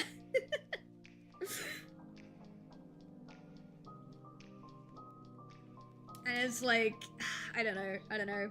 The hatchet as well. The coat, jacket, and like hatchet combo. Maybe I'm biased because the protagonist of my graphic novel also has a hatchet, but like, oh. It's just so violent, you know? It's so unnecessarily violent, and I think that's why it's great. Have you guys, okay, you guys need to watch, actually, I might put it on while I continue to work on the artwork. But you guys really need to watch the Requiem showcase that was done, I want to say a week ago? Maybe about a week ago, maybe 2 weeks ago. Because like the collabs that they have are fucking insane. Like some of the details in Requiem are really fucking cool, and some of the collabs that they have lined up are fucking nuts. Like, oh my goodness. The ball shot hurts me, honestly. Can't get past that. Nah, it's fire, dude. I come in to hear it's so unnecessarily violent. Oh, we're talking about Leon S. Kennedy and his Resident Evil 9 finishes. Unnecessarily violent, but like in a really hot way. You know what I mean? But yeah. If people are interested, then I'll put it on while I'm working on artwork. Otherwise, in your own time, definitely go check out the Resident Evil Requiem like showcase. It was something. They did a collab with Hamilton Watches, which isn't too out there because Hamilton has done a lot of watch collabs with a couple of other like video games before, which I didn't know until I was looking at these watches. The Grace watch and the Leon watch are both really good. I would like to own both of them. But that's not the craziest thing. The craziest thing is that Capcom did a collab with Porsche. Like the car company Porsche. And there is now an official Leon S. Kennedy Resident Evil 9 like car that exists in real life. There were actual engineers and like designers at Porsche collabing with Capcom to make this car a real thing.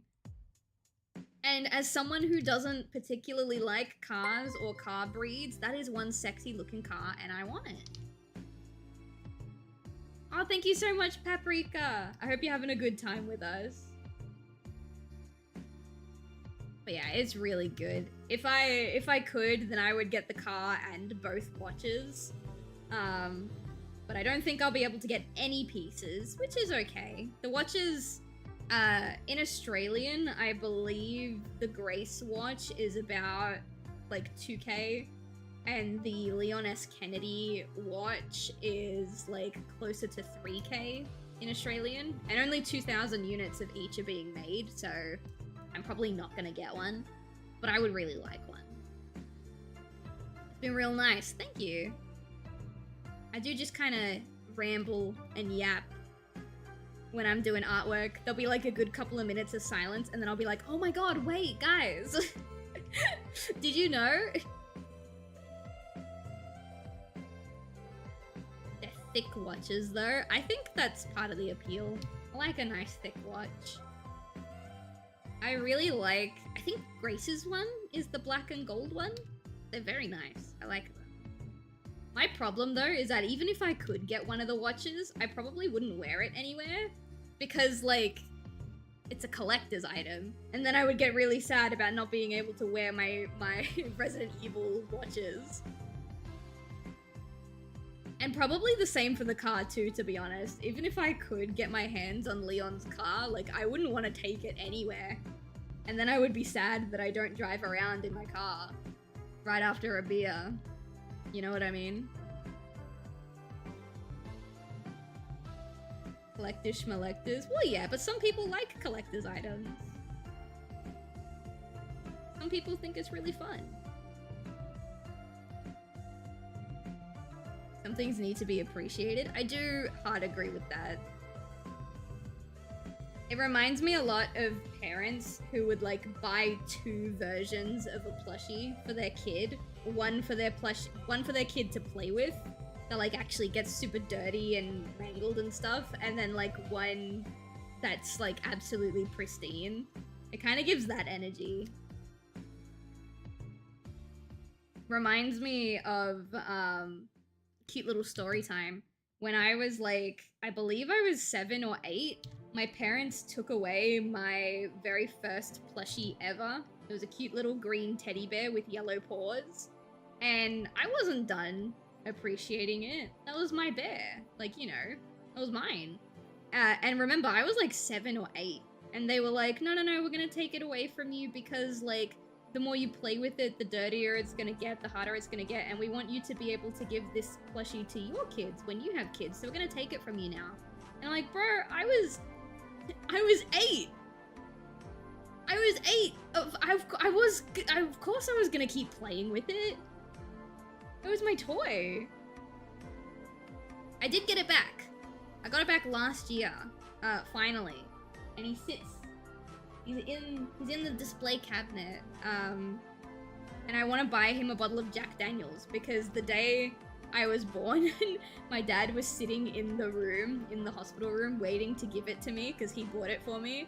And he took a picture of it holding a bottle of Jack Daniels while it was like, you know, just in the hospital room waiting.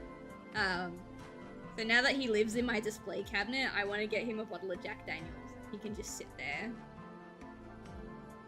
And like, you know, I'm 25 now, so I'm not gonna like play pretend or imaginary or like, you know, wave it around and do all the kid stuff with it now. But as an 8-year-old, like, you know, you have my toy. Parents bought me 5 of my plushies and blankets, so if I lost them, they could replace it without me noticing. Nah, I never had that.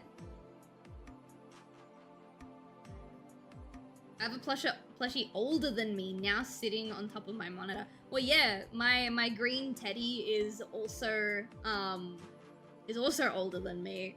I believe my Winnie the Pooh plushie might also be. It might have been manufactured before I was like born, but I was maybe like 1 or 2 years old when I got that. Actually, that's a really funny story. I stole that plushie, the Pooh Bear one. My mom was pushing me in a pram, and it was like sticking out of the box that they were being kept in, and so I just grabbed it and held it. And my mom almost walked out of the store while I was still holding it. She was like mortified that I had just grabbed this thing and like taken it. But she couldn't get me to let go of it, so she ended up buying it. And that's where my Pooh Bear plushie comes from. Small enough to be mistaken for one. Yeah, that's something my mum used to say, and I fucking hated it.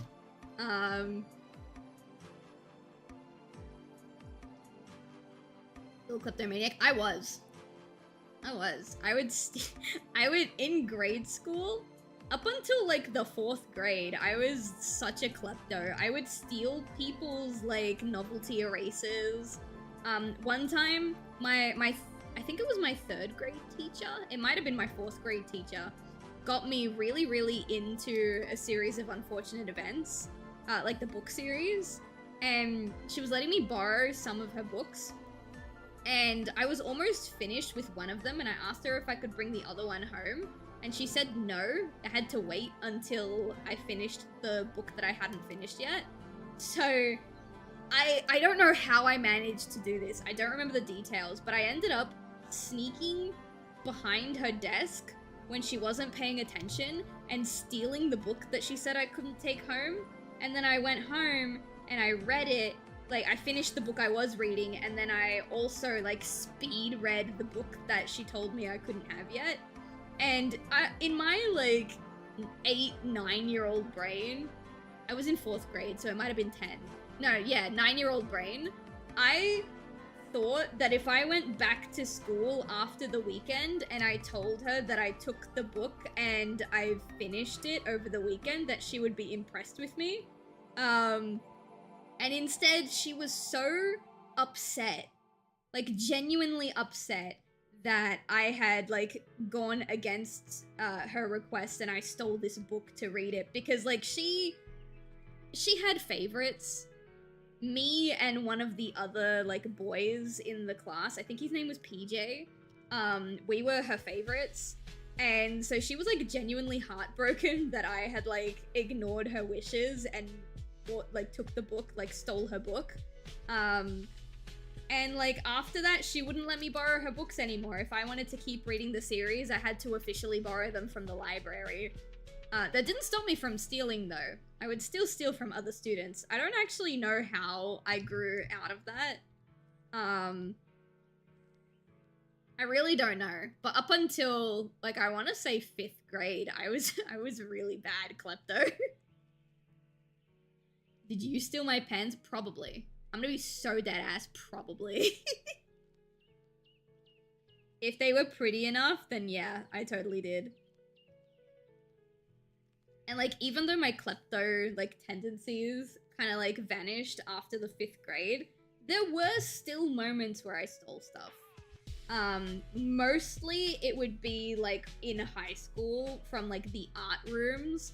There were a bunch of art supplies that were bought for students that basically never came in, because you know the school has to make sure they have enough supplies for a certain number of students just in case, and then like maybe half the amount of students they prepared for ends up joining the art class.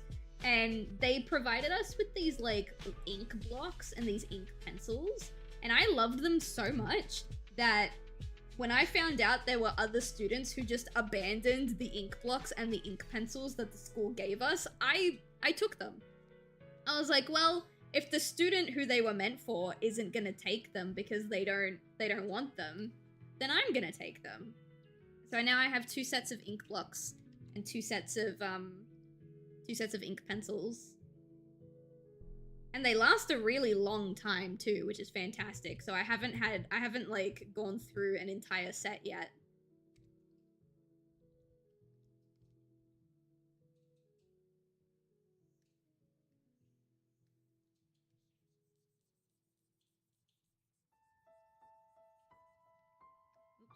Oops. Actually, well, just do that. And then fill in the smaller areas like this.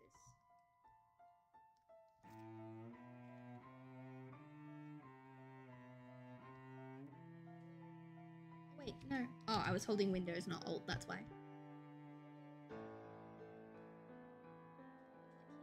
Don't want it to be fully centered because of the angle that the shoe is on.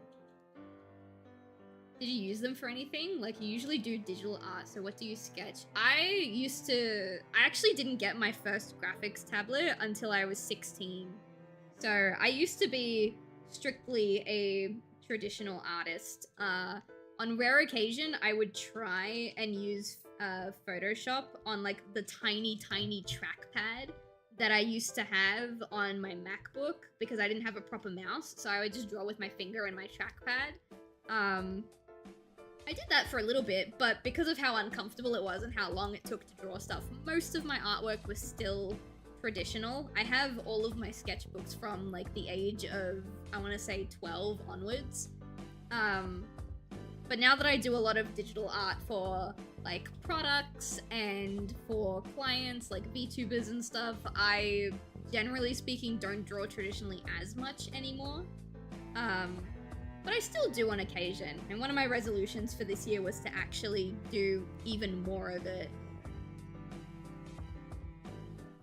Alright, so now that the line art's done, I'm gonna move this. I'm gonna start flat coloring this picture.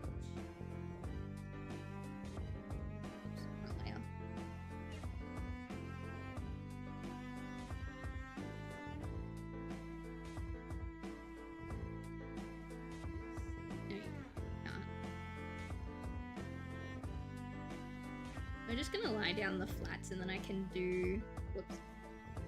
I'm gonna lie down the flats and then and then any like markings like the white tips, I keep calling them frosted tips, but I don't think that's what they're called. We'll add those in later. Oh no, I forgot to add, okay, hang on. Forgot to add the tears in the glove and the claws. So let's grab the purple back.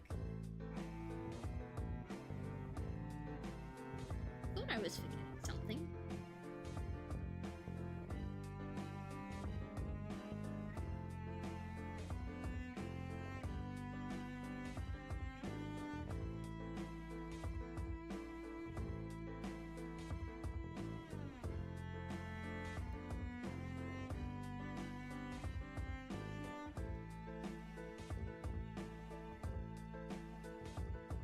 Alright, it's not gonna be that bad. Where is the split? It's like relatively low, so it's like maybe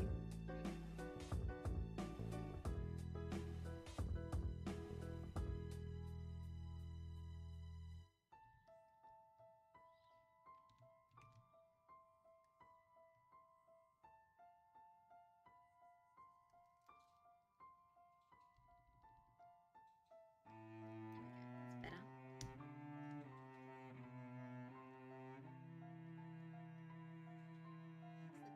Okay, I don't know if we'll go for a full extra 40 minutes, because I know we started about 40 minutes late, but I finish at 9 p.m. for a reason. We might stick around for maybe 20. So finish up at like 9:20-ish.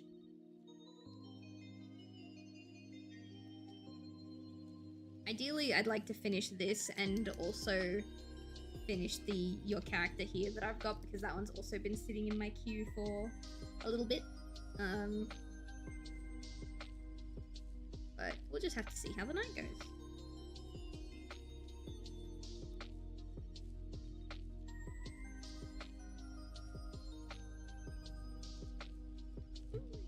Trying to figure out.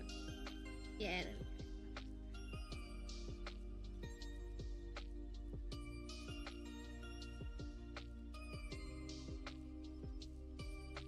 go.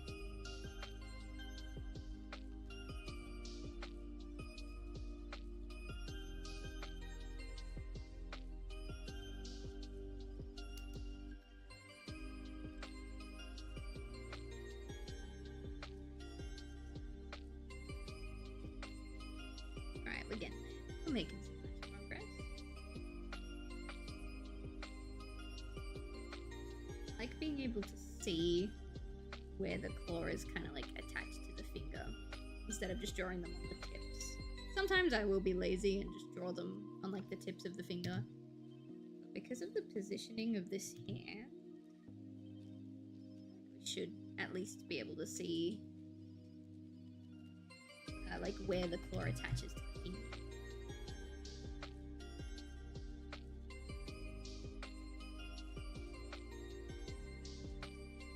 Oh chat, I've been thinking, right? So I mentioned during the Game Awards, I said that if Clair Obscur met certain criteria, then I would 100% the whole game. And I'm not backing down on that. I want to preface by stating that I'm not backing down on that.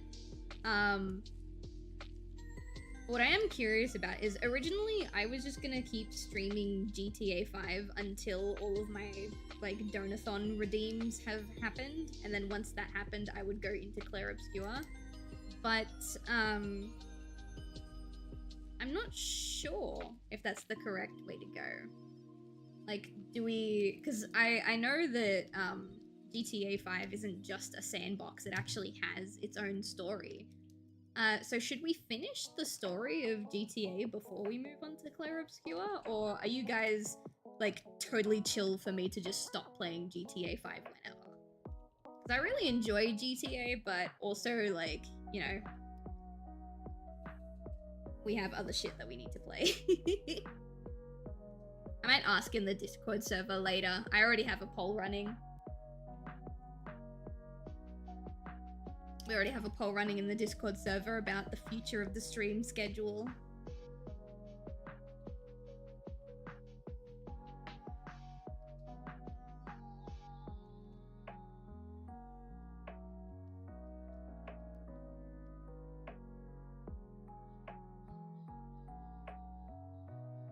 100% in Kingdom Come Deliverance 2 right now.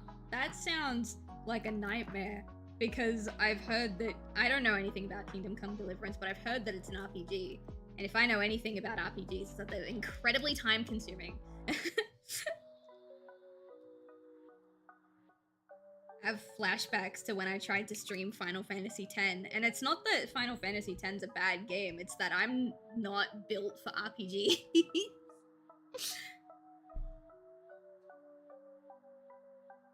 Oop. Hi Fluttershy, how you doing? Welcome in. How's life treating you? Unless that's a heavy question, in which case, hi. Just hi.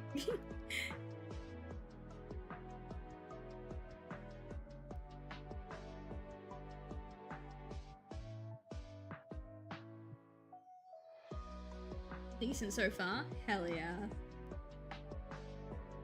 Decent so far sometimes is like the all we ask for.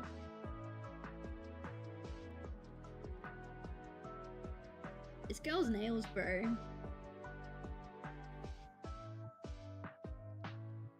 Who's her nail artist?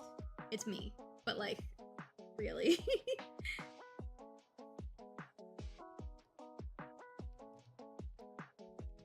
I could be really cheeky and just copy paste these claws over to the other side and adjust them, but I don't remember what adjustments I made to the hand to put the hand there, so it's probably safer to just completely redraw them.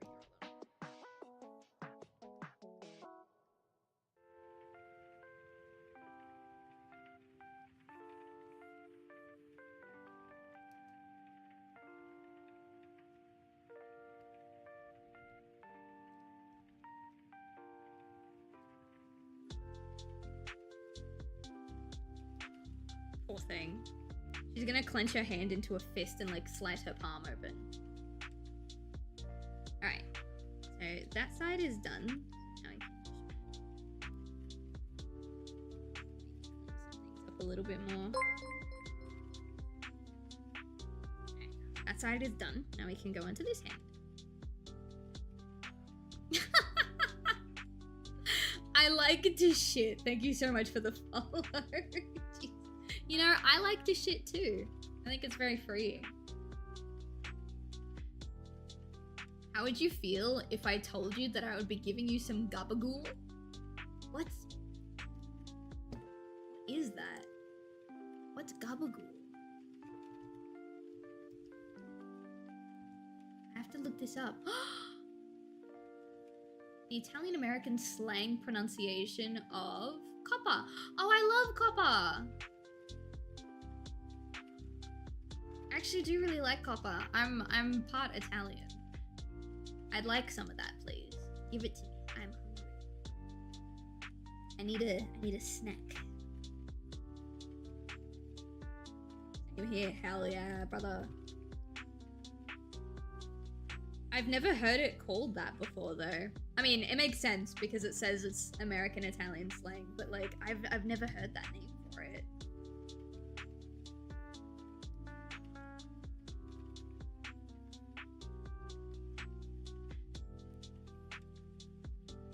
I actually haven't had copper in a while. Our go-tos for cold meats are usually oh my god, its name is escaping me. Prosciutto. I can't speak anymore. Prosciutto. That's not how you say it. You guys know what I'm talking about. Oh my god, hi Lars, welcome in. Hello. How you doing? Oh, my hand's not working. There we go. Hello. My hand tracking doesn't like when I'm working at my desk. I'm sorry, guys. So this kind of comes like...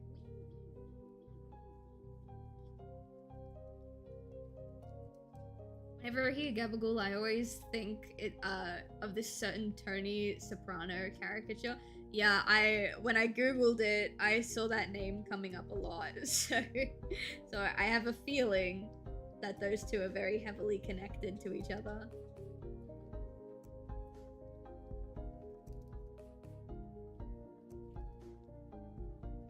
Hello, g'day. How you doing? How's the vibe? Are we having a chill time?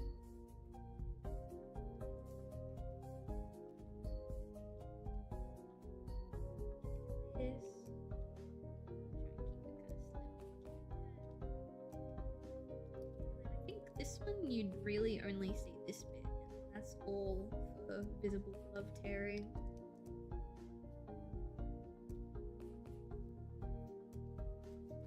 I like the Nova Beast emotes. You know, I was almost like the 3D model that I almost went with was a Nova Beast, and the only reason is because of the shape of their cheeks. Because when you look at my my character model, let me pull her up. When you look at my character model, that's very, very similar, if not the exact same shape that the Nova Beast cheek fluff is. The only reason I didn't do it is because it would have been like $35 to $45 just for the Nova Beast base model, and then I would have had to get custom hair models, I would have had to get custom ear models, I would have had to figure out how to put all the clothing on myself, and it was just way too much for me. So I got intimidated and I went with something a lot more simple.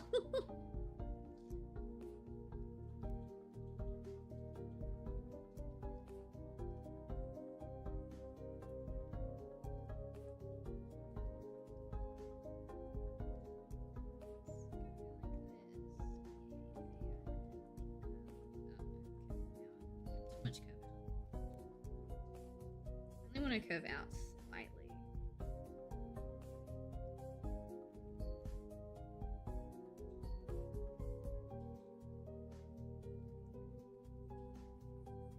You end up like this.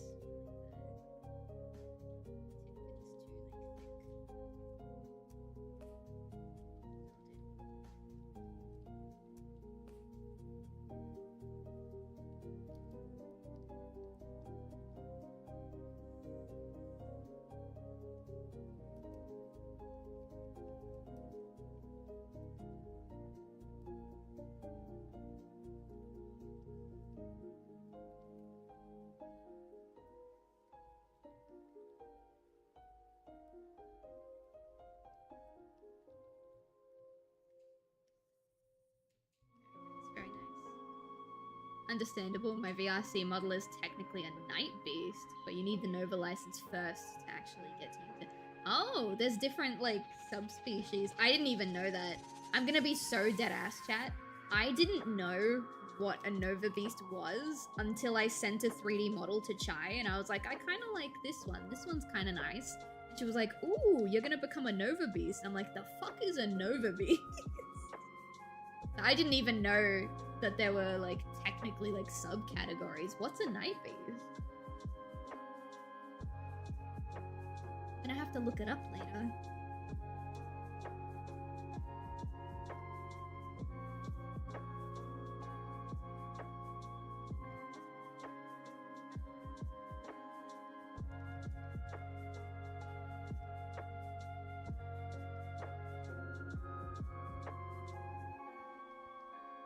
Ideally, this year, I'd be able to commission the artists that I want to commission for a full-on custom,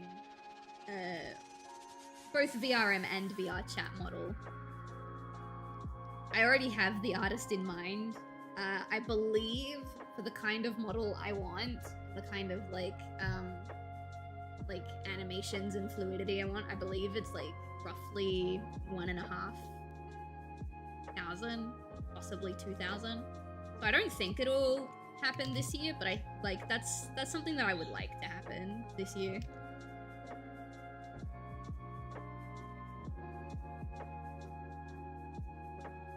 Try my best not to fall asleep. Been so tired all day. I mean, if you're tired and you need to rest, then there's nothing wrong with having a quick rest. Unless it's like, you know, I'm trying not to sleep now, because if I sleep now, I won't sleep tonight, kind of thing. I've had that before. That sucks. More masculine edit with piercings and by a person known as Storm. Ooh, I might have to have a look.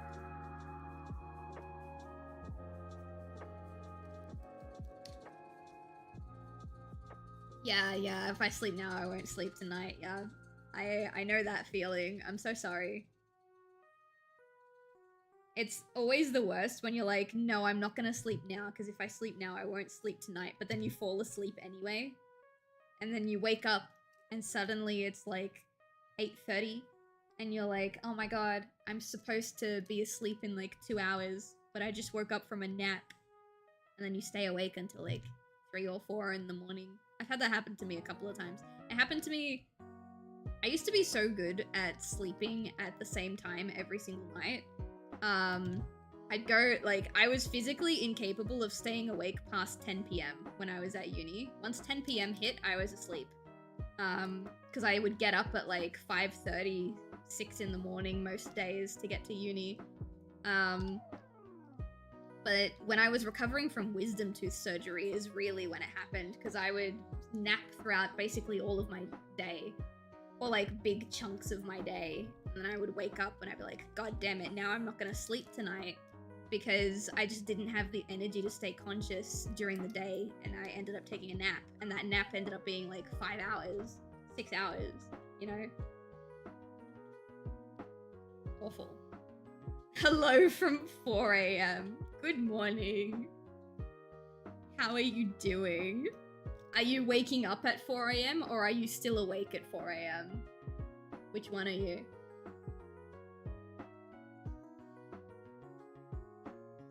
Got it backwards. I meant Sturmwolf. Ah, right. I always do that for some reason. I think it's understandable. Still awake. Damn. Hello from nearly 11 a.m. Damn, where's everyone from? I know the wee hours of the morning, I know is like somewhere in like the US, possibly Canada region. But where's everyone else coming in from tonight? Another tiny one. Just got up from a long nap. Good morning, Rogue. How you doing? How's your day been? You having an alright time? Oh, I'm gonna cheat this one.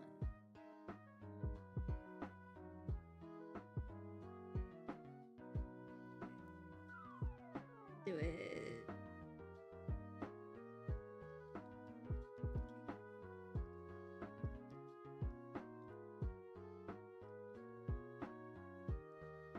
Fix it.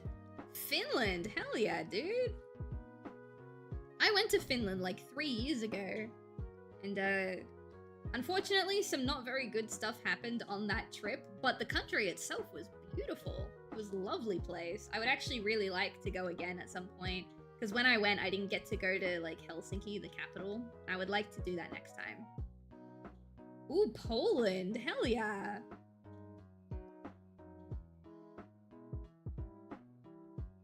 So I imagine I failed geography in high school, so please forgive me if this is incorrect. But Poland and Finland, so you guys would only be like a couple of hours apart, right? Or am I like completely wrong in that regard? It's okay to tell me I'm wrong. Geography, I like dead ass failed. I think geography was like one of the ones where like I could just never get it. The US, I was also drawing during Totally Fox's stream, not the whole time. Yeah, that's fair. I actually really quite like drawing while other streamers are in the background. Generally speaking, the ones I go to are Fabupona or my wife, Saku Kitty. Sometimes it's not even an art stream though. Sometimes I'll hop into Brenzone or Chai's stream and I'll draw there. It's really nice to just have like a guy just sitting talking to you on your TV while you're working.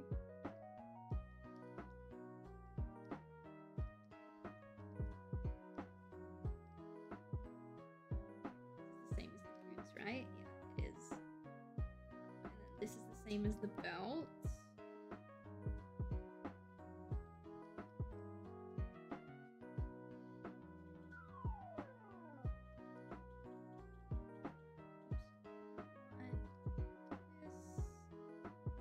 Did I put in her other ear? It would be somewhere here.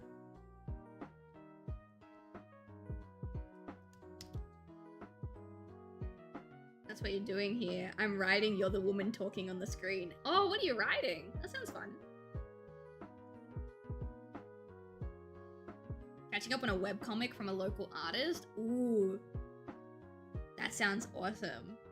What genre is the book or the comic? I want to read more comics, and I also want to finally finish the sequel to my graphic novel. I don't know if that'll happen this year because I have a bunch of other projects going on this year, but I would really, really like to finally finish that. It's been too long. It was supposed to be done like, I want to say a year and a half ago. But, you know, shit just keeps happening.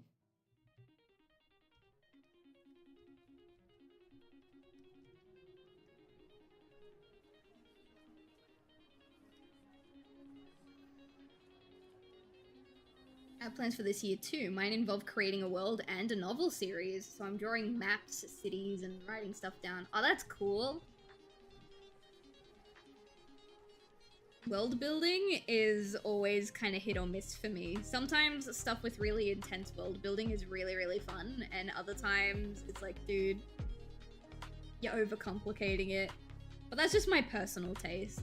I know that there are some people that like absolutely adore like really, really world building heavy stories. Fantasy and slice of life. It's called Modest Medusa. Ooh, that sounds like fun. What happened on your trip to Finland? Aha!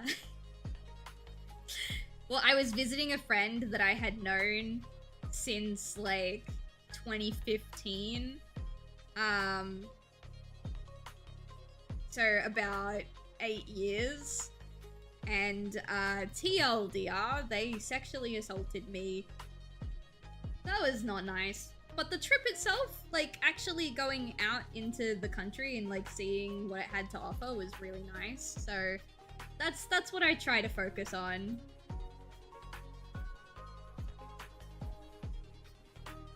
Why do arms have so many different muscles in them? Did draw for quite a few hours throughout the day. Look, all I know is that all of those muscles are important, and after, like, if I was Fox, after 8.5 hours of drawing, all of those muscles would be absolutely aching. Props to them, honestly. Building a world to write the stories in, rather than just creating the story and the world is just the same. If you have a world that you've written, there's an infinite amount of possibilities. I agree. What I'm talking about is like when in the writing, the main focus is the world building. I like stories where like, sure, they have their own universe, but like you're given tiny, tiny nuggets of the universe as the story progresses. As opposed to just having this really, really big, sometimes really, really long, like establishing section of the world. I like stories where you learn about the world as you go along, which sounds like it's a given, which sounds like it's a nada, of course. But I've met many world building heavy like writers who just don't do that. And instead, their story is like the first like half of their story is world building, like all in one go, and then they tell their story in the second half, and it's like, girl, add a little bit of spice. Jesus Christ, I'm sorry to hear that. Yeah. It was almost 3 years ago. May of this year, mid-May this year, it'll be 3 years ago. So it's been a hot minute, but you know, it is what it is.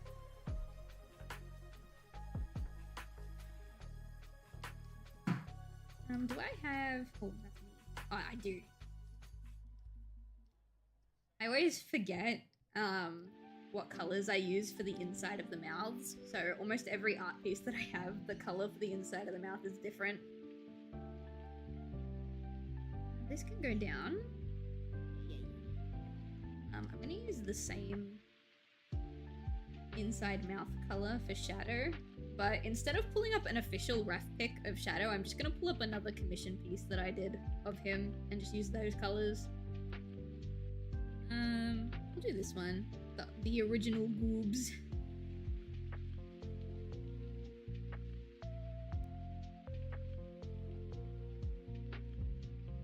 I should have it open on another tab as well, but we'll do that in a second. Inheritance Cycle does that for the first half of the series. Aragon and Eldest were both heavy world building exercises. Yeah, like, I'm not saying it's a bad thing, it's just my preference is that you learn about the world at the same pace you learn about the characters and the story. Because I'm not talking about all artists, I'm talking about ones that I have personally met. But the artists I've personally met who do that, a lot of the stuff that they're dumping in the, like, for the world building part of their story isn't actually even relevant to their story. It's just a fun, quirky little fact where, like, if you know, you know. And there's nothing wrong with that. But I don't know, it's just not my preference.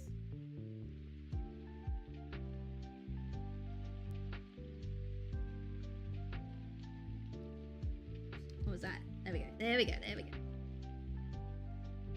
Black Hedgehog. There's one comic I've been following that does really good world building in the background. Ooh, in the background. That sounds like fun. What comic is that? Because I published my own graphic novel like a good couple of years ago.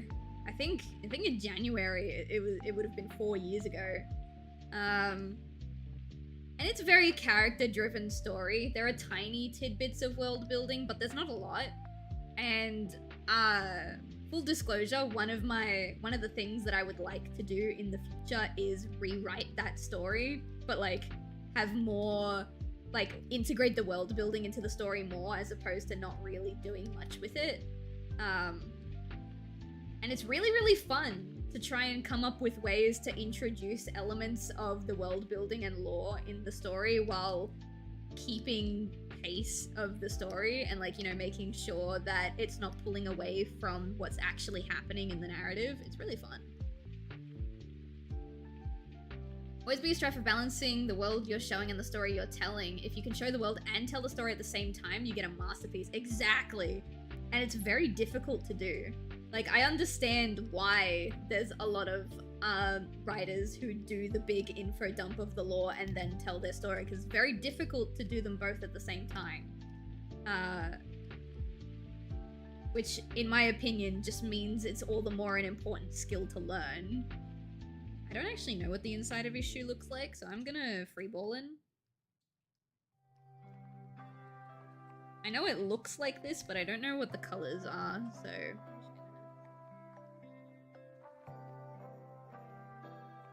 Oh, close enough.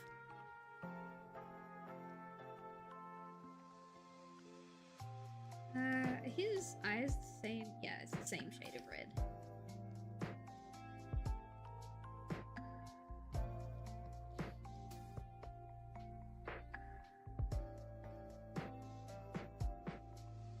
Wait, that's underneath. Okay. Almost dropped my style. There we go, there we go.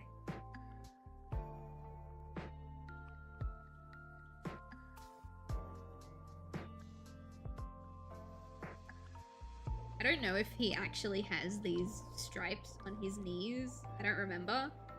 On his knees, on his legs. But I really like drawing it, so he has it.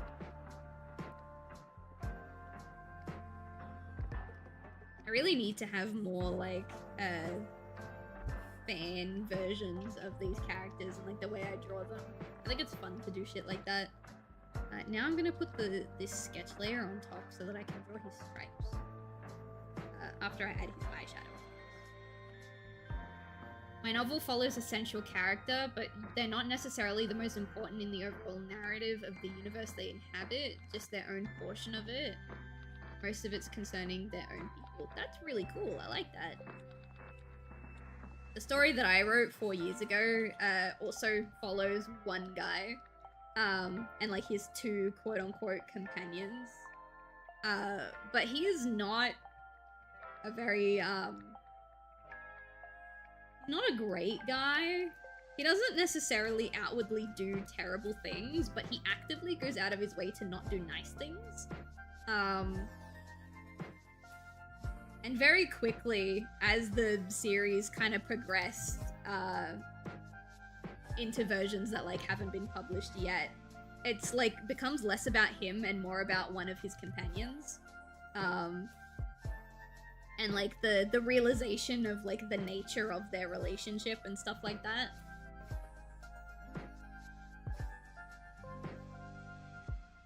It's good fun. I like it.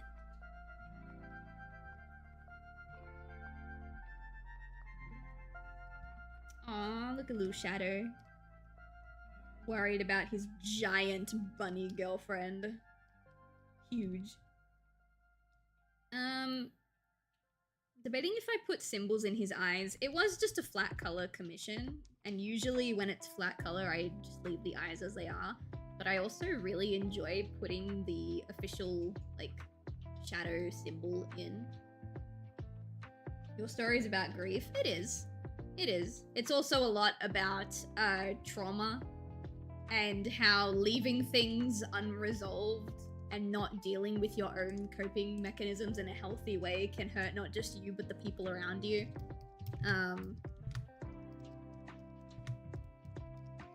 And while that is really clear to me, I feel like I could have conveyed that part of my story in a much more effective way, which is why, hopefully, sometime kinda soonish, I'm gonna be able to start working on kind of like almost like a remaster version. But I want to finish book 2 before I do that.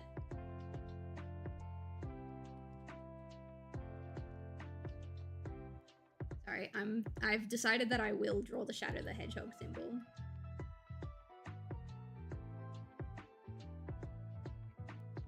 Because I'm drawing it instead of just like using a version of the symbol on Google, it's not gonna look fantastic.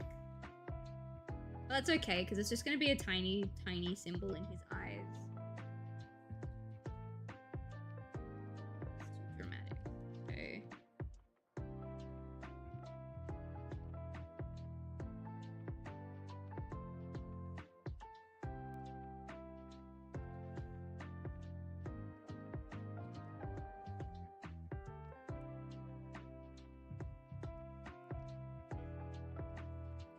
That's roughly what it looks like.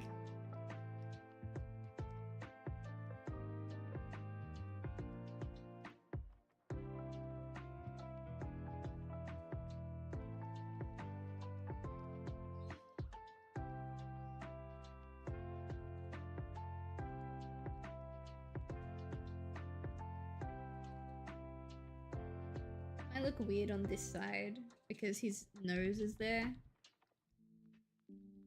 Maybe if I make them white? Maybe if I make them white. I think in the old Shadow the Hedgehog piece I did, where he had this symbol, I still made them purple, but I gave them a white background. That's weird. What if we go maybe like a darker red?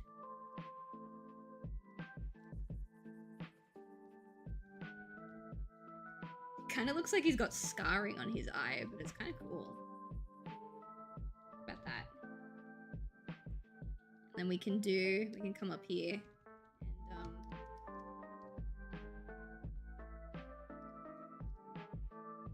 Hi Boar Butter, welcome in, welcome in. I remember when you were writing it. It was a long time ago. It was a really long time ago. And like on one hand, I'm really, really glad that I published it because it's like, holy shit, I published a book. But on the other hand, I had no idea what I was doing in terms of like marketing and shit like that. So like, if you know I have a book, it's there. But if you don't know I have a book, then like, whoops.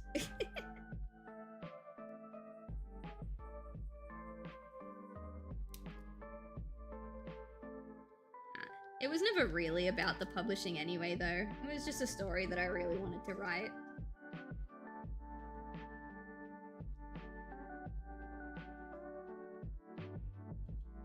Alright, let's try it. Let's keep it. I think that's fine. I think if we go to... Oh wait, hang on. I just realized he's got makeup on one side, but not the other.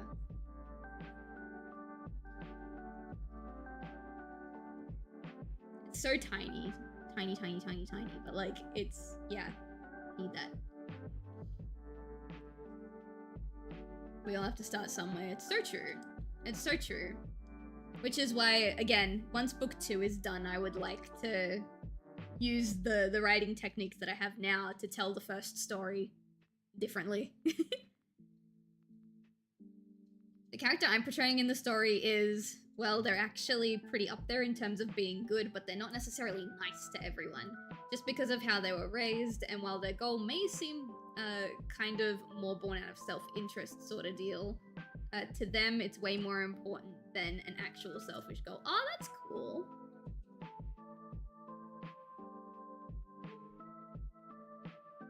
I like that idea that, like, they could be perceived as kind of, like, selfish, only in it for themselves, when in reality there's, like, an extra layer to it.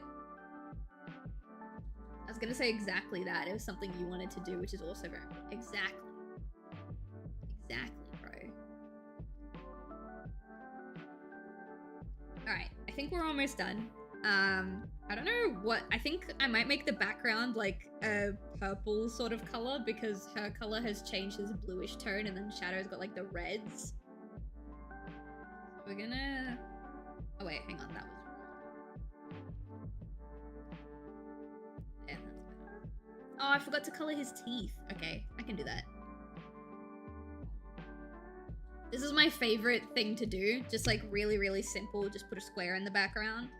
Just because when you upload artworks to Bluesky, if they don't have a background, it makes the background solid black, and I don't think it looks very nice. So I just do this instead. Did we miss anything else? I don't think so. Let me really quickly... Oh, that's his eyes. Alright, so really quickly, just gonna grab all of this.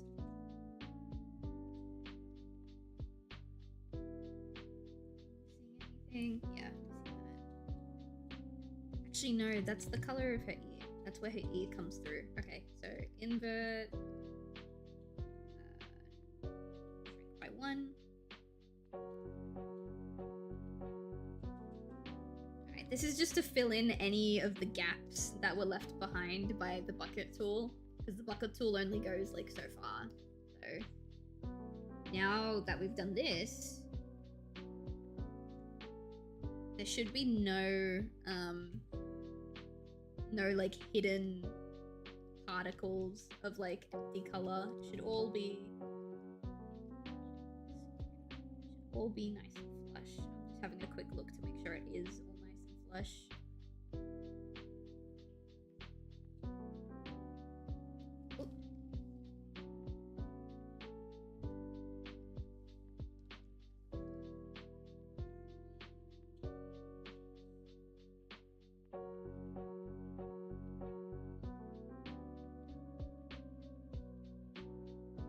Aside from that one spot, it was all good. Silv, hi Reaper, hi, how you doing? Welcome in.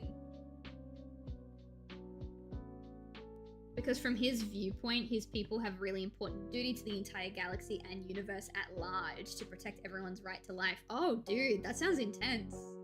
My story is less about grief, but rather about stubbornness, pride, and ultimately sacrifice and letting go. I like that.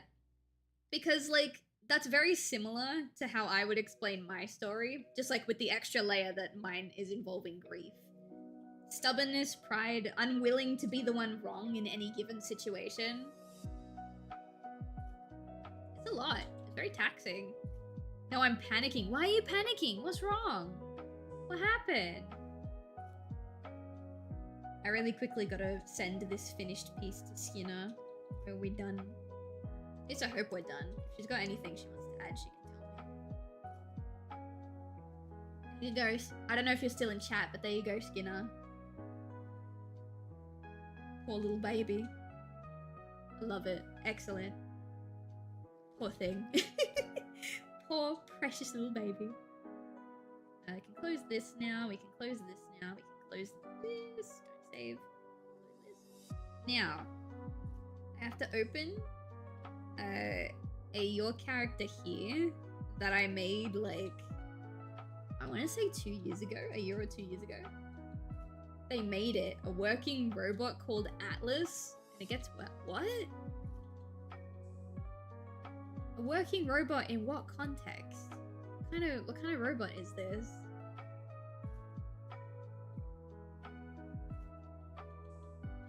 Eepy baby. Now the problem with this is I don't think I have the original base for this your character here anymore. I think I got rid of it a long time ago. Don't know where it would be other than the folder that it's in, but it's not there. Does that make sense?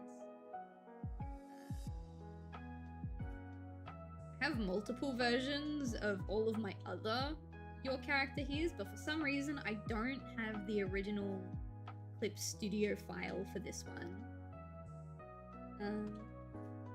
Unless, again, it's in a different folder. I can have a look. Maybe it's in...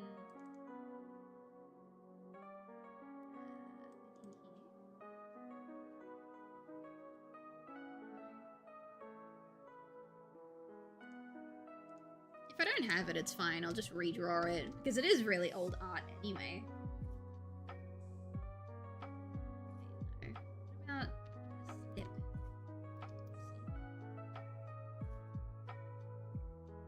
No. Yeah, I just don't think the Clip Studio file for this Yacha exists anymore. But that's okay. I'm gonna give it one last look.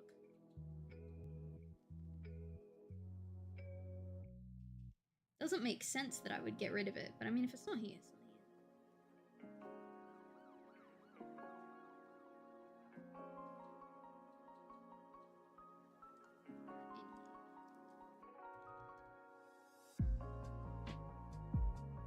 It's working on it. It's an AI-powered robot. I wish we'd stop with that.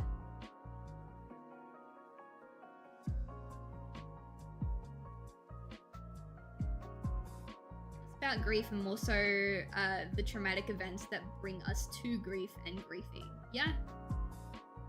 I think that's beautiful, really.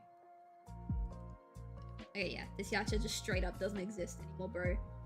So what I'm gonna do is I'm gonna grab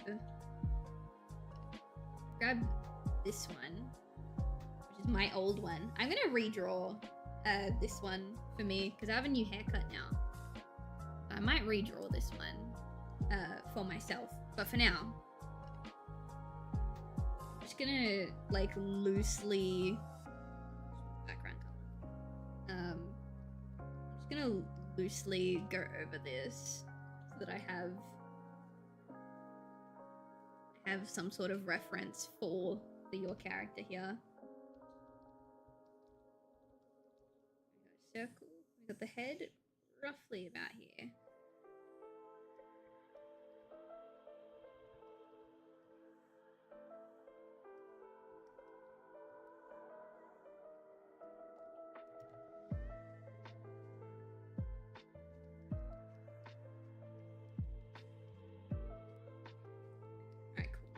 Shoulder kind of comes in like here.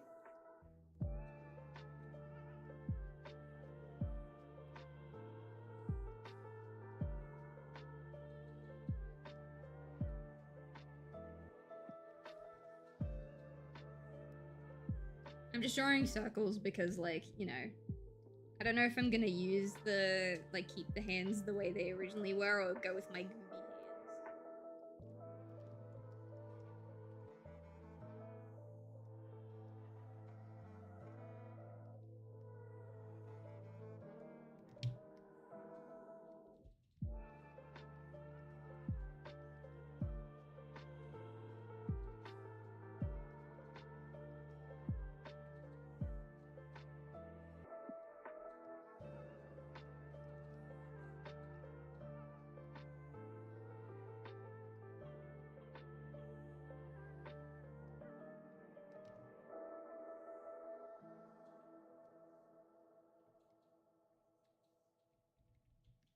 All right, cool. So that's our base. I'm gonna grab a new canvas now. I'll keep it like this for the time being.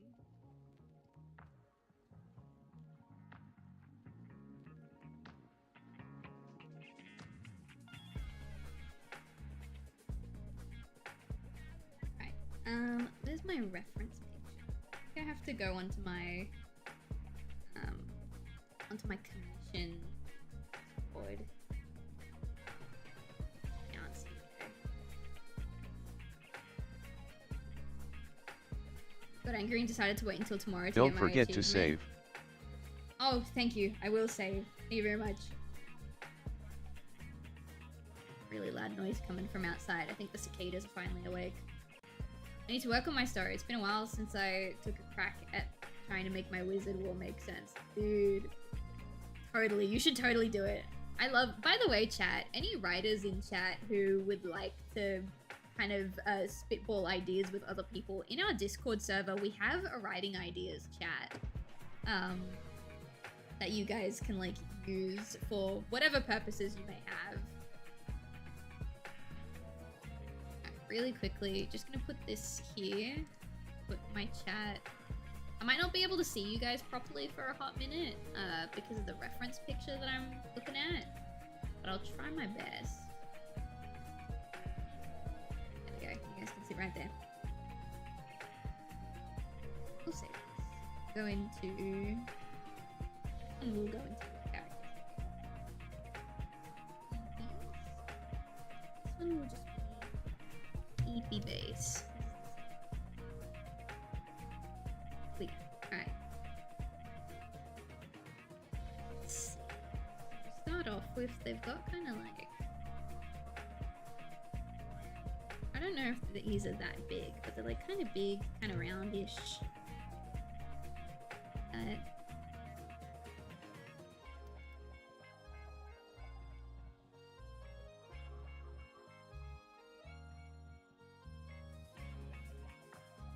Main character in the story is powerful in terms of pure scaling. In our world, they might be mythical or godlike, but in their own universe, they're just the strongest warrior left among their own people. Oh, okay, okay. I like that idea. Should I draw the... This character's got goggles. Should I draw them in? Kind of covered by the hair, but chat, do you sleep in your goggles? They're in the character... reference that they gave me, so may as well, I suppose. I'll pop them a little bit higher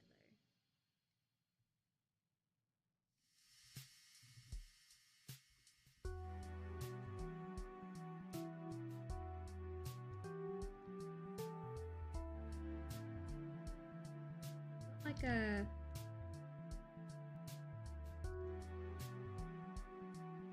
mountain wall here. And they have...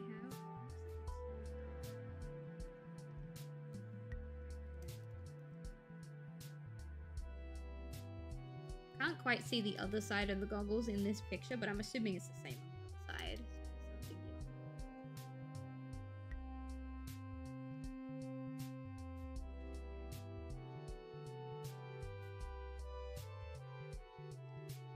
I know this is Sonic music, but it's starting to give Professor Layton vibes, and I like that.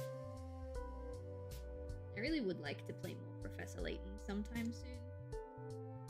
When I was taking my break from streaming to recover from my surgery, I started playing Professor Layton again. Oh, it's really nice. Like that.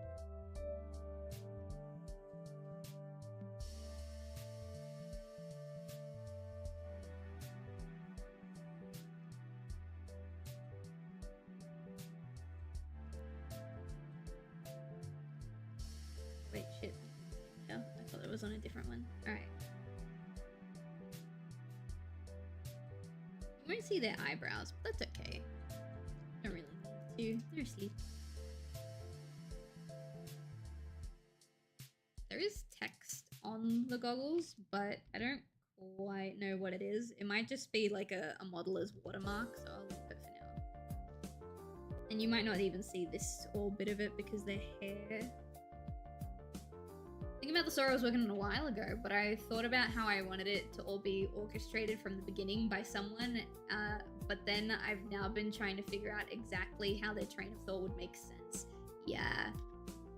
Get some sleep. Glad to be able to catch up with you. Hope you stay happy and healthy. Thank you so much. Thanks for vibing and hanging out with us tonight.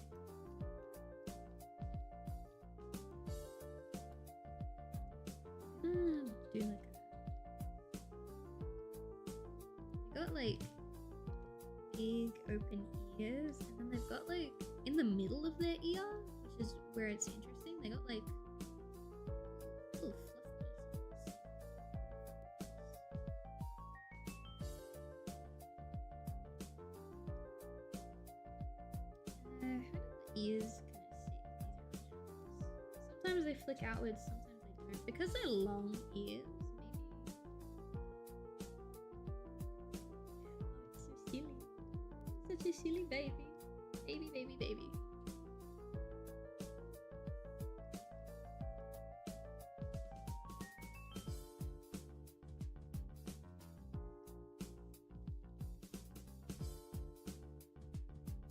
Shorten this one a little bit. I don't mind that it's not as wide, but we should shorten it. There. Now this phase is gonna look really ugly, but that's just because I'm trying to map out, at least generally, where things are gonna go.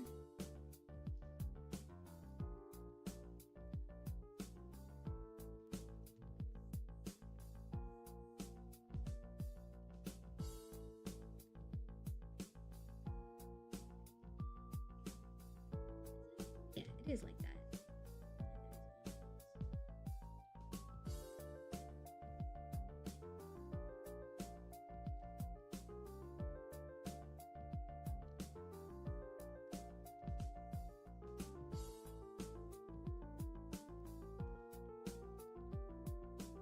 Also have kind of like a bit of fluff just to kind of oops, I'm trying to press the Windows key.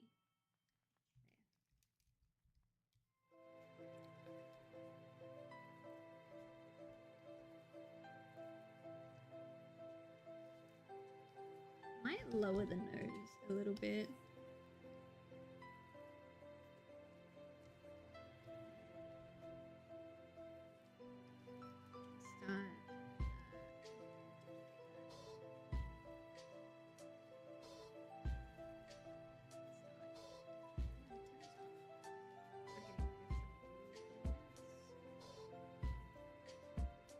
Really see the eyebrows.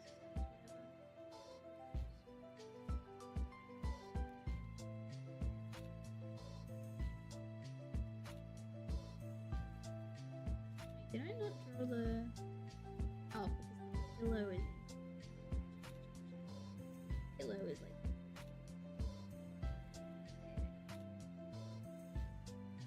Alright,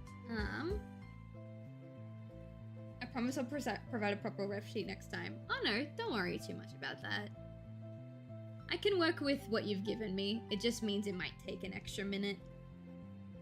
I do really like the way that I have been drawing the paws, which is like the... It just looks so silly. I think we'll keep the new paws instead of the old ones. They do have a bit of fluff on their shoulders, so we'll go add little bits of...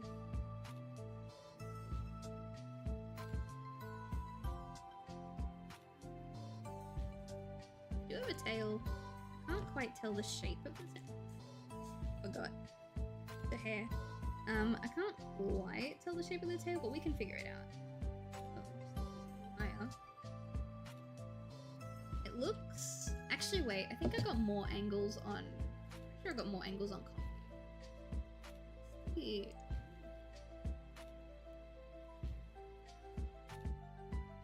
Okay, cool, cool, cool. I thought the reason... I don't know why, but I remember the reason why I needed the Discord picture was because some of the coffee ones were wrong, but that's not the case. I'm just being stupid.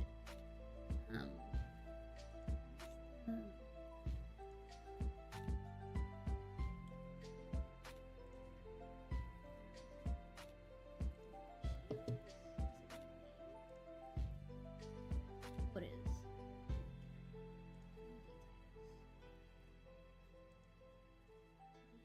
Oh, thank God you sent me the codes for each of the colors. Oh, thank goodness.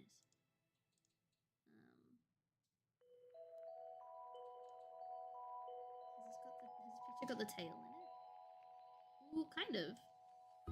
Kind of. What about this one?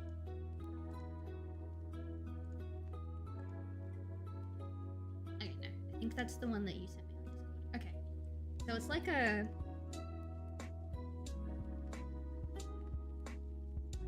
Except it's a lot longer. So let's make this piece... this...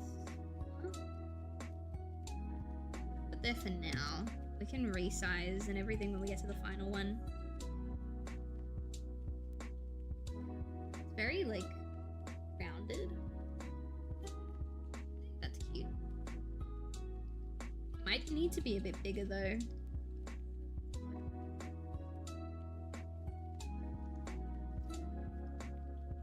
This...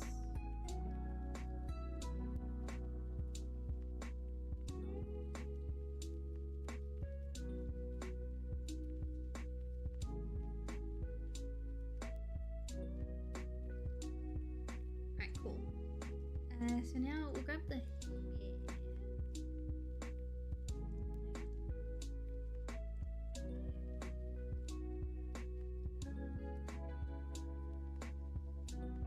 It's kind of multi... it's kind of like multi-layered. It looks like there's a tuft of hair underneath the glasses in the reference picture, but I'm not gonna do that.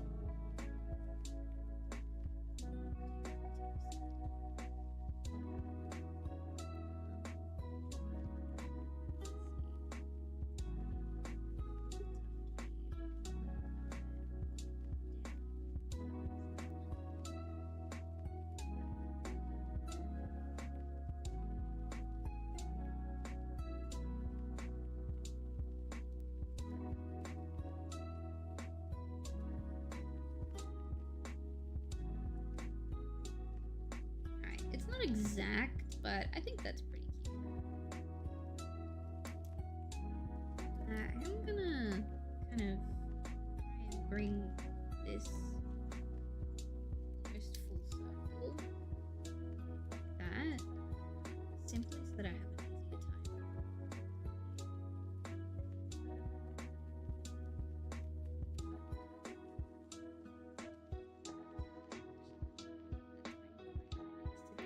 Because of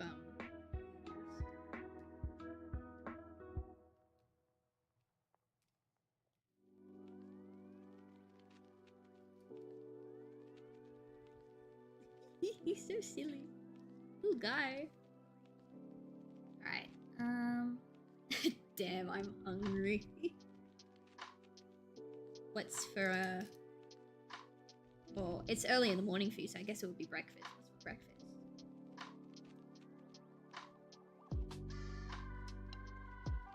Because we're doing these paws, I'm gonna come down here and also do it for the feet.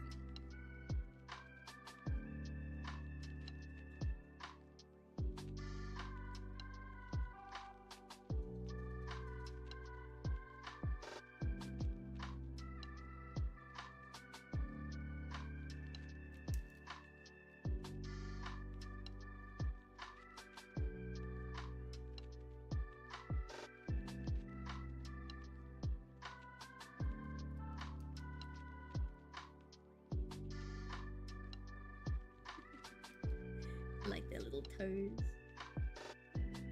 Gotta wash the dishes? No worries.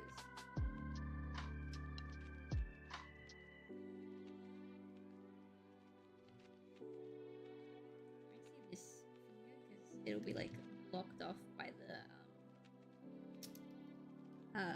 the pillow.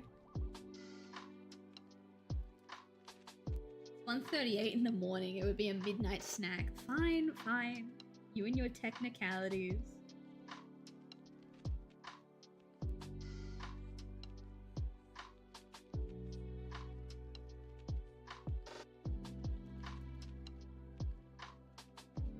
I don't know if it's got butt details. It definitely has hip details though, so that's fine. This will just be the hip.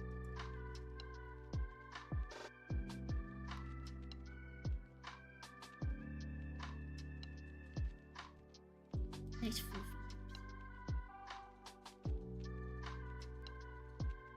Sora, do you have a preference for like what patterns you want on the pillows?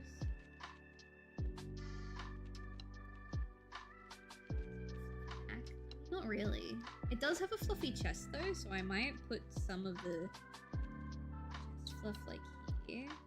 Just like the fluff overlapping the pillow a little bit.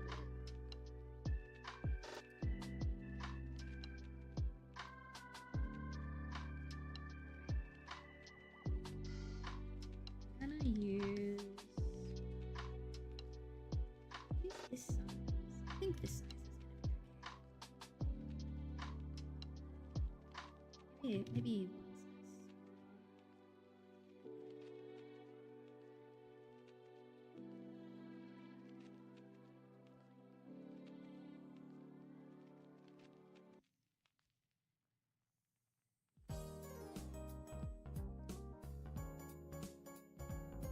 Just dots for colors I don't have preference. Easy. I can work with that.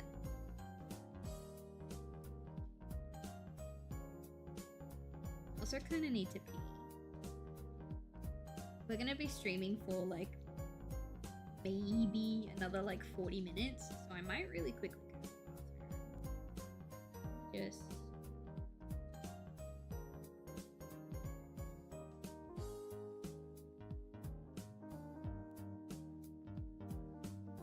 what I want to do is like, because this piece here is kind of under his chin. Really quick while I remember. Right there. I'm gonna pee. I'll be right back, chat.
Alright, I have returned.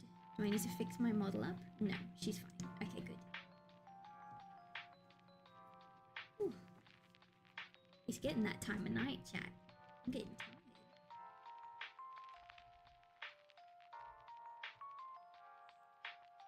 Nemi's getting antsy. Sitting behind me. I also have no idea why my throat hurts so much. It hurts as if I've been talking all day, but like, I didn't start talking until the stream started. Very strange.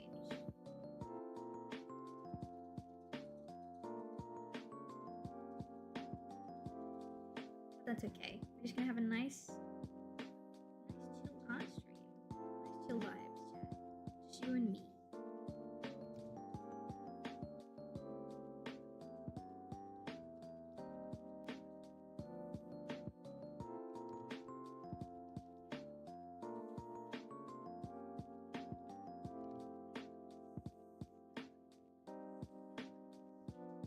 And Nemi, I suppose. Nemi's here too.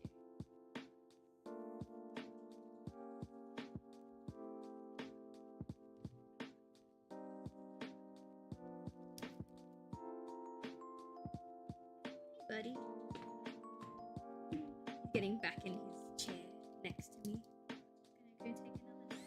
When when I got up to pee, he freaked out and he like jumped up on the table. Now that I'm back in my desk, he can get back in his chair.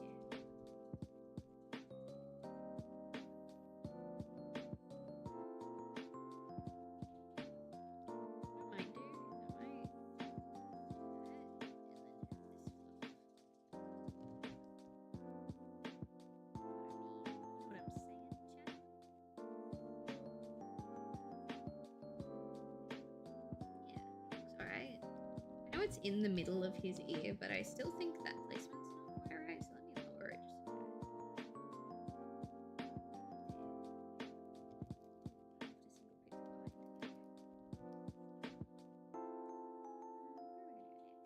Where are we gonna go next? Let's go over here.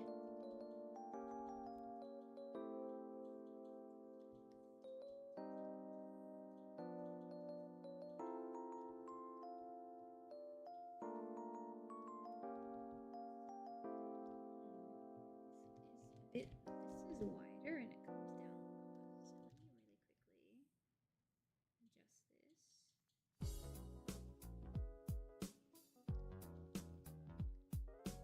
That looks a bit better. It's not too different, but it's different enough.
Download the chart in a second.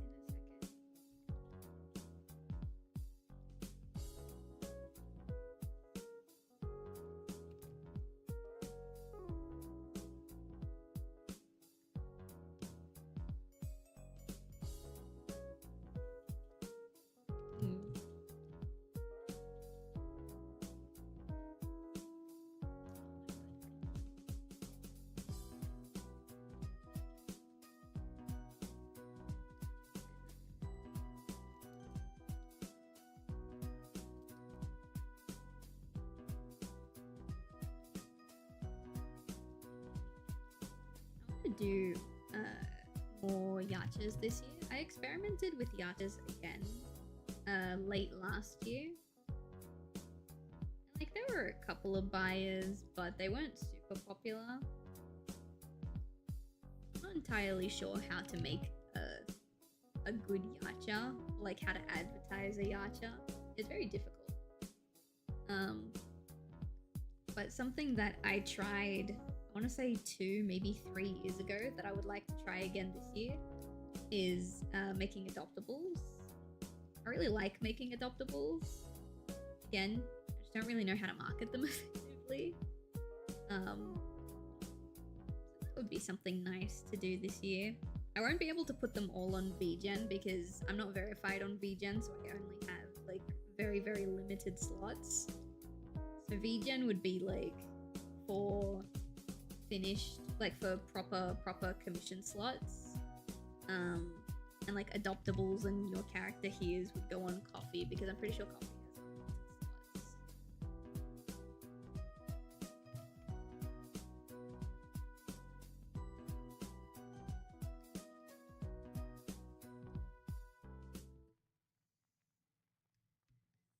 slots. I'd really like for Snooze, my original species, to become big enough to be able to sell Snoo adoptables, because I have a notebook, not a notebook, I have a sketchbook that I bought from Uruguay when I was there to visit family, and I don't know why, but that sketchbook has now like been dedicated specifically to creating new Snoo designs. So like if I'm stressed out and I need to relax, or I'm really bored, or I'm just like burnt out from the work that I've been doing, I just pop open this sketchbook and I design some new Snoos. And it's really good because one, designing Snoos is actually kind of like relaxing for me. And two, because it's kind of relaxing and I just kind of do it when I want to do it, whenever I need a new design for whatever reason, I can just open the book and they're all there. Like when I was doing wave 2 of the Snooze, I designed a couple of them specifically for the next wave, but I already had a good few. Like I designed some when I found out that I was gonna be able to make more, but all 3 of the plushies that got greenlit for wave 2 were designs that I had made like months before.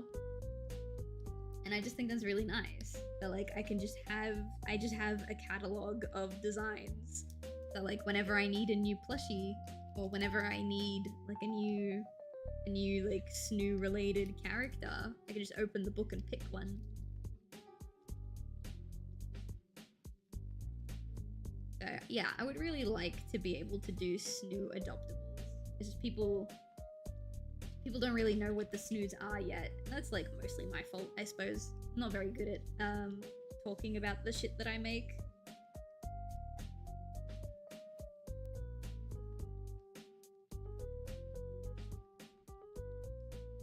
Alright, I think the basic line art is almost done. I say basic line art because I'm gonna go in on a different layer and do the line art for the markings.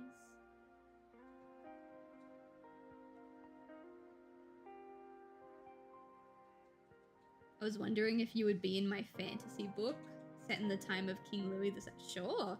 If you want to put me in a book, I'll be in a book.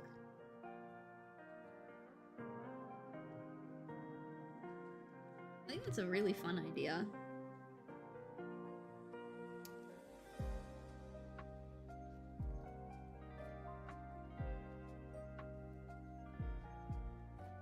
Not big on adoptables, but generally like creating my own characters. Yeah, I get that.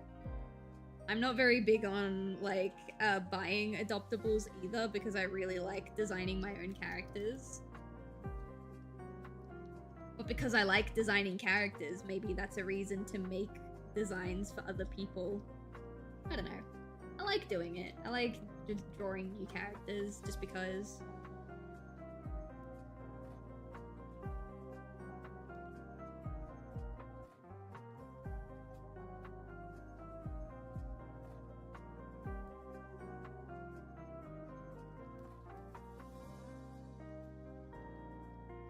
Make you one of the main characters? Aw, I'm flattered, honestly.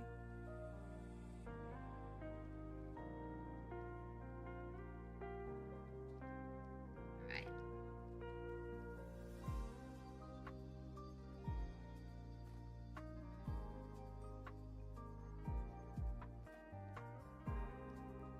Oh, whoops. It's doing that because there we go.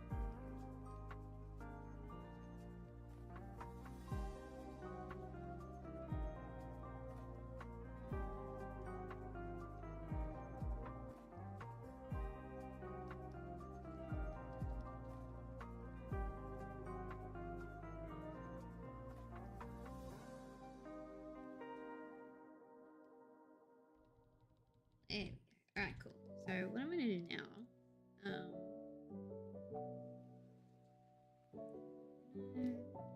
over here. Invert this. Okay, expand it a couple of times. Actually, wait, before we do that, I'm gonna move you up just a smidge, so that there's room for the tail to kind of expand.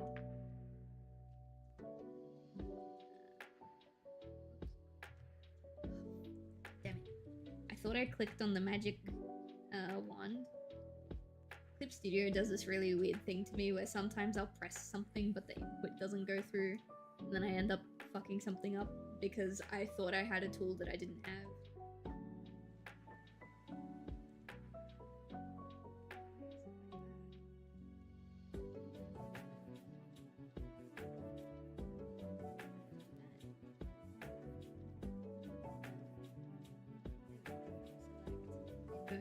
Okay.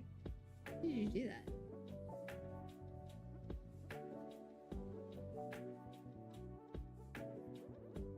There. Or whatever it is, it's not there anymore.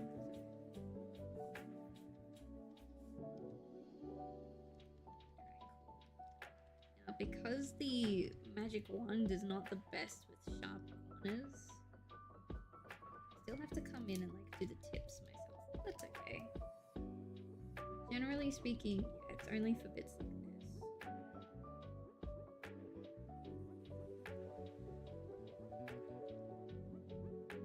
This one doesn't even need to be done that much. Alright, cool. So now, I need to... I've got the main reference picture up. I need to download the colors.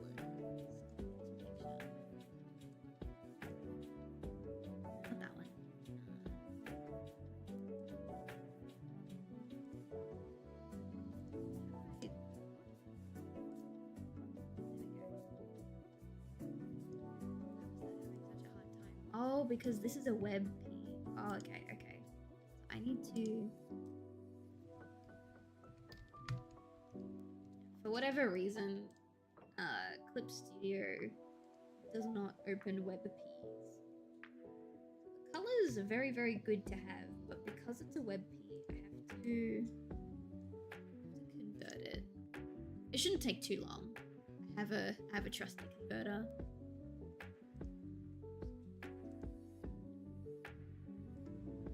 That should be it. Let's just keep the reference open.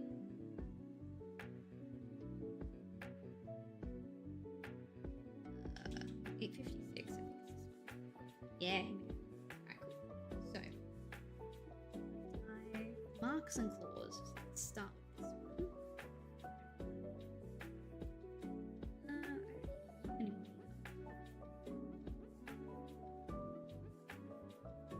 Looks like we've got... This side is green. There's like...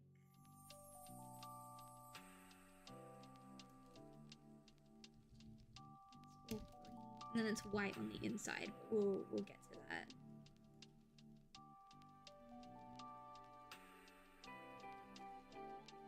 Kinda goes into the paw with this.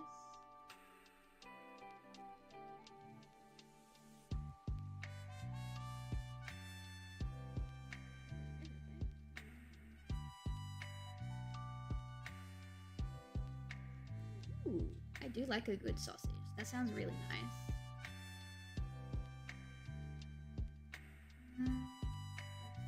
Markings, I believe, go like this.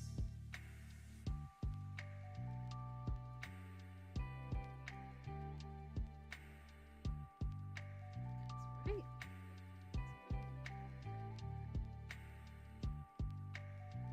It doesn't look like there's green anywhere else. They do have green claws. I'm not sure if I should add in the claws. We'll see when the coloring is done. If that's something to do. This is main fur.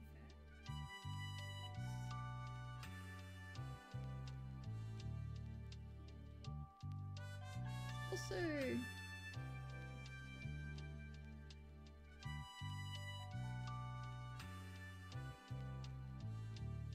like it's kind of odd. It's like that.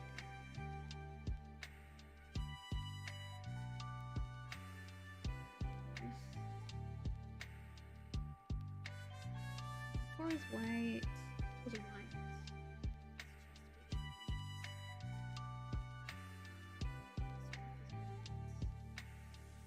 And top, this green bit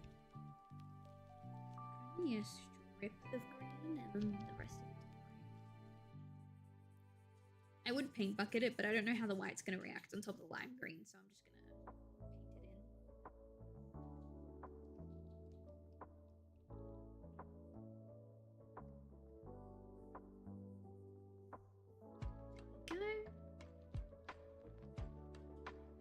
it in. Go. So now we have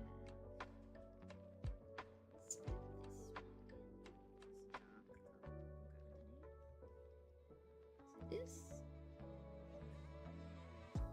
is an interesting one. I'll put it on top for reference. It's kind of like this shape. But then because the hair is where it is,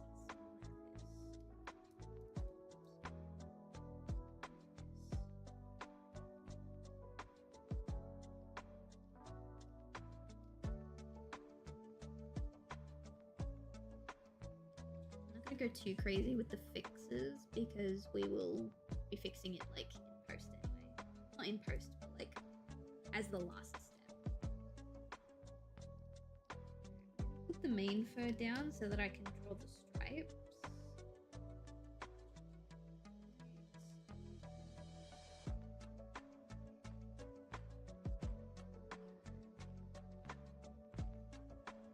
Okay. So this time. Now I can grab the style color again, but kind of like on the thigh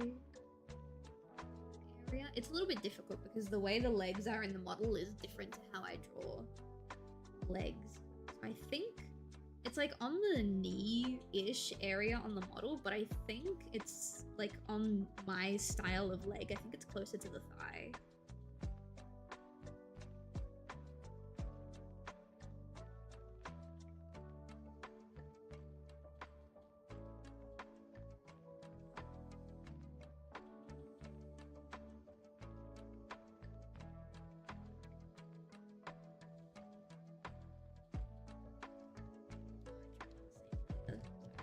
Finesse it around. Right, hang on. First,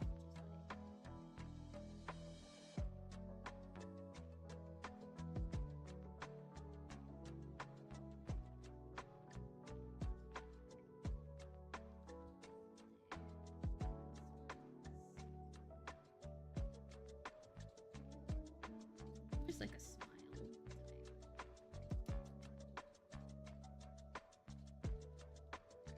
I believe, yeah, on that anatomy, it's closer to the thigh because it's right next to the thigh fluff. This is kind of on the elbow. I'm assuming it's 5 because I can see 3 on this side, but I don't see the other side of the arm, so I'm assuming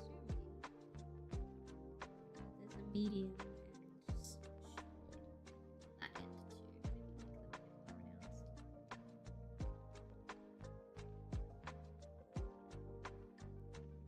They are kind of thin, but I also want them to stand out a little bit, so that's why we're going to do them again.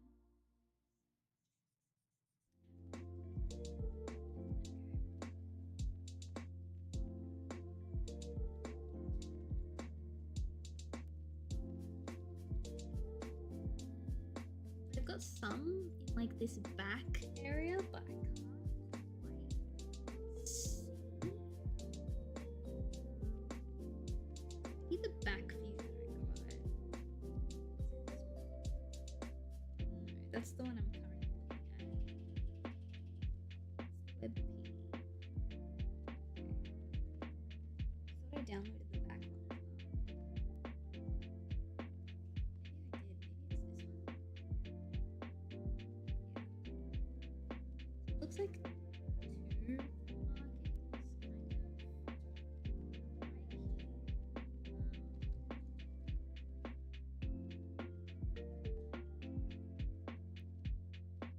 I think they're both.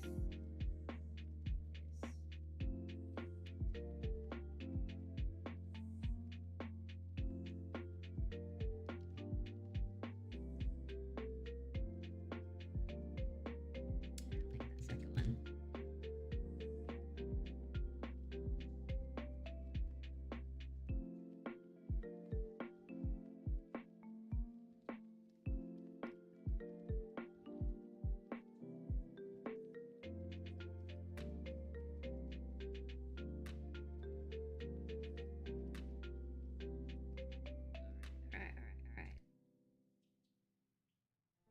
god, wait, did we get raided again? Oh my god, wait, I wasn't looking. I wasn't looking. Thank you so much, Kimsu Kale. Welcome in. How are you doing? Warriors of Light and Darkness. Hell yeah. Welcome in. Welcome in. My name is Silv. I'm an artist and a variety streamer. I'm a professional man and woman appreciator. We like horror games. We like story games. We like artwork. And today I'm just wrapping up, or hopefully wrapping up, one of my commissions, my queue. This back view is gonna help. Oh, there's a green marking on the tail. Is that the same green? Yes. Click.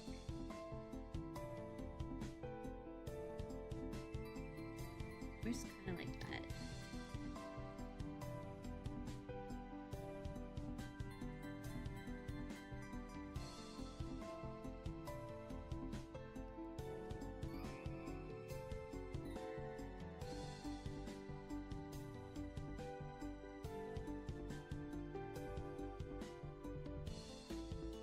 Playing Sonic Rumble? Oh, hell yeah! I have a friend who's a really big, not really big as in, like, he's huge popular-wise, but really big as in, like, he's a massive Sonic fan. And he's been playing Sonic Rumble a lot as well. His name's Brentzone. If you guys like Sonic content, you should definitely check out Brentzone. He does a whole bunch of cool stuff. Crowd control, like Brent% speed runs, Sonic Crossworld, Sonic Rumble. He loves to do like a bunch of fun stuff with the community. So if you like Sonic, maybe consider giving my friend a go. I also love Sonic. One of the commissions that we were doing before was actually a Sonic OCX canon piece, which was really nice. I'm always with Brent when he raids you. Oh my god! I'm so sorry. I didn't recognize the name. I'm so sorry. Well, welcome in. It's nice to see you. How is Sonic Rumble? I haven't played Sonic Rumble. No. I was gonna say, is that the Roblox one? But I'm pretty sure that's a different game altogether.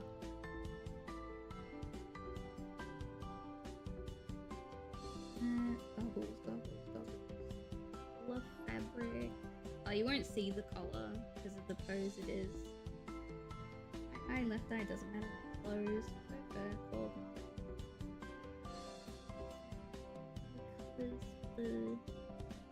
Colors for the goggles. Well, they're also white, but I don't want to do white on white because it will look confusing, so I'm gonna make them grayish. And they've got like almost an orangey hue. So what I'm gonna do is I'm gonna put this gray inside. And then on a new layer, I'm gonna put like a bright orange in there. Put it on soft light, and then we'll grab like a light yellow color almost. Just go to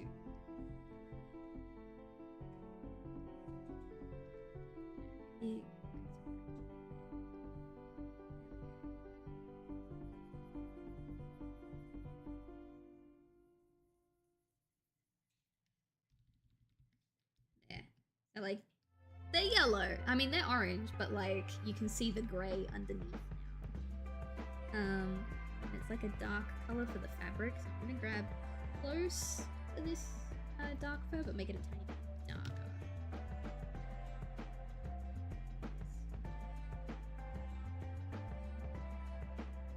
Nose is also this dark color.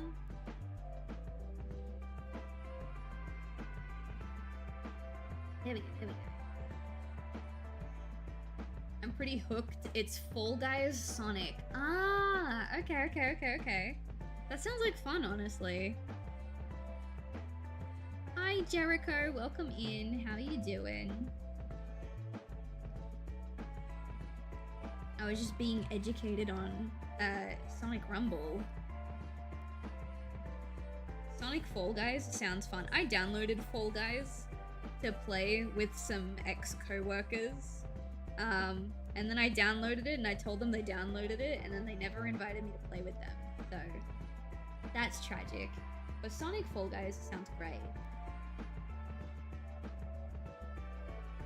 Let me go back to the original EPs just to get some ideas on the pillows.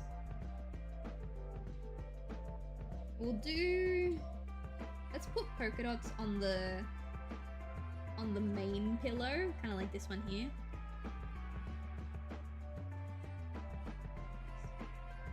What color do we want the main pillow to be? He is like a bright green, like a red accent. So maybe this pillow is kind of like a reddish color. Actually, really like that. And then we can do we want to do darker circles or do we want to do light?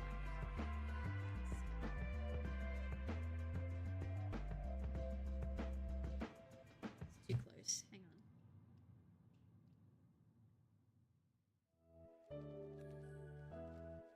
Speed Sim is the Roblox one. Ah, okay.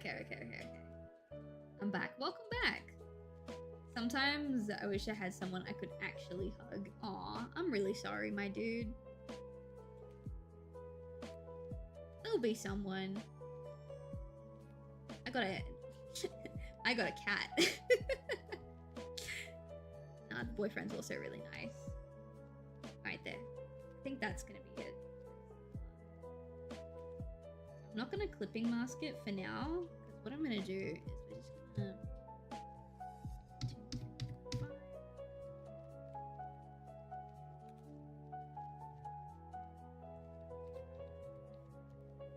I'm gonna do this for a little bit, just so that we can make the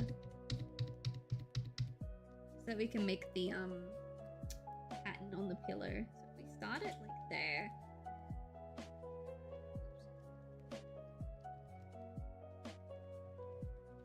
that's the furthest it would ever need to go, I think.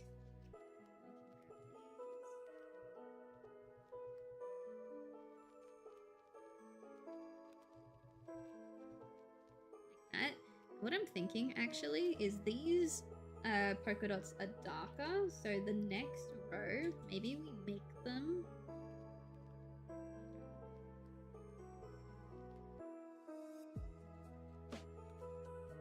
that.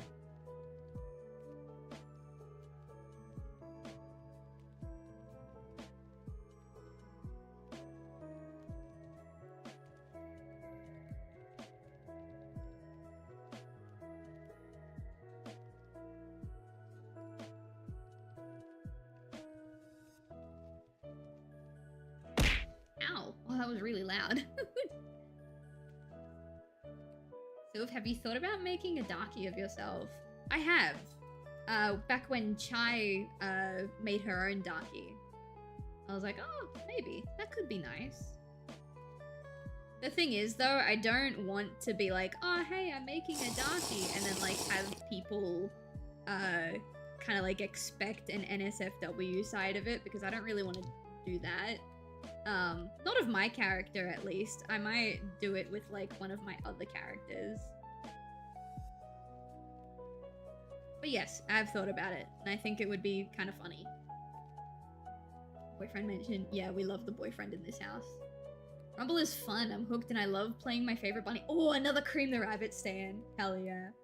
I love Cream the Rabbit. I've told this story many times on stream, but when I was a kid, I was a Cream the Rabbit kin before the term kin was even a thing. Like, as a child, I would look at fan art of Cream the Rabbit and I'd be like, yo, that is me. Not, that looks like me, or not, oh my god, I relate to this character. It's like, that is me.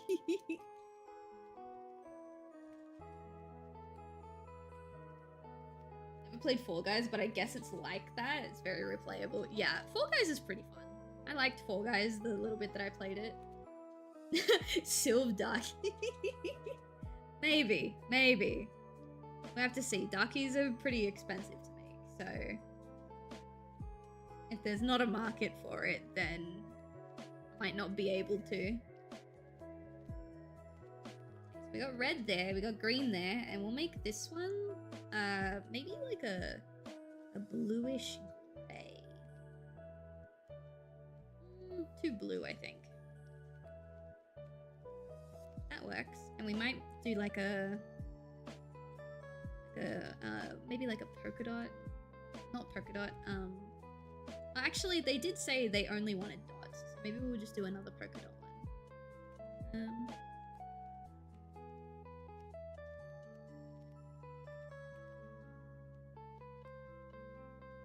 It's a bit too dark, I think. Maybe we'll go.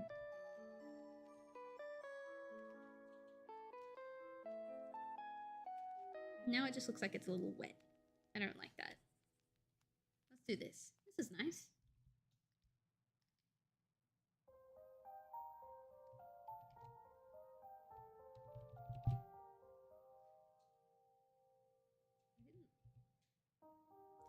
I don't know why the spacing was like that. Damn it. I wanted exact spacing, but for whatever reason, it just didn't want to give it to me. There we go. That's exact spacing. I don't know why that was... I like memorized the amount of clicks and everything, and it was just wrong.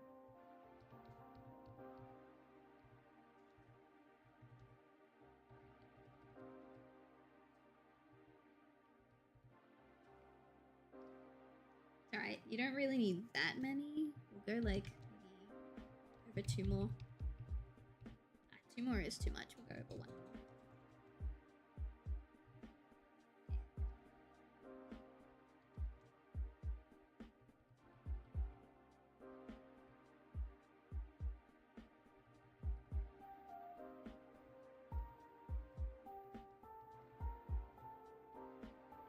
And then we'll do the same thing we did before.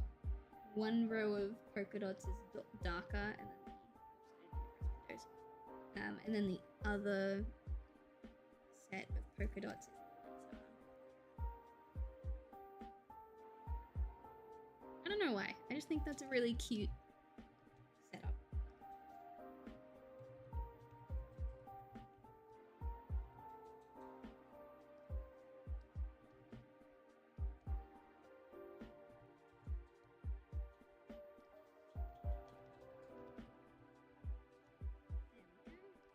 I'm gonna do that.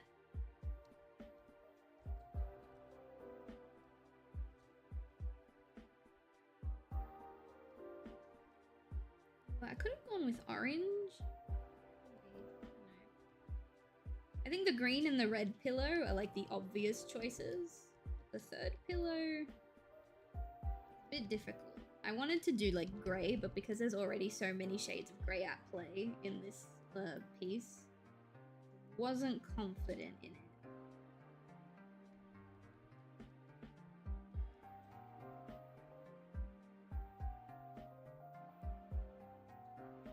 I like that. And then yeah, we'll leave the green pillow at the bottom as it is. I don't want to put a pattern on the green pillow because like there's already a bunch of green in the design, so like I feel like it'd be too much at that point. Whoops.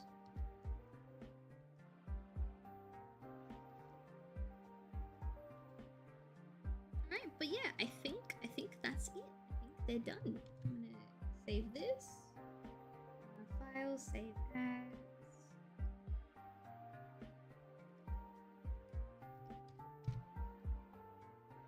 There we go.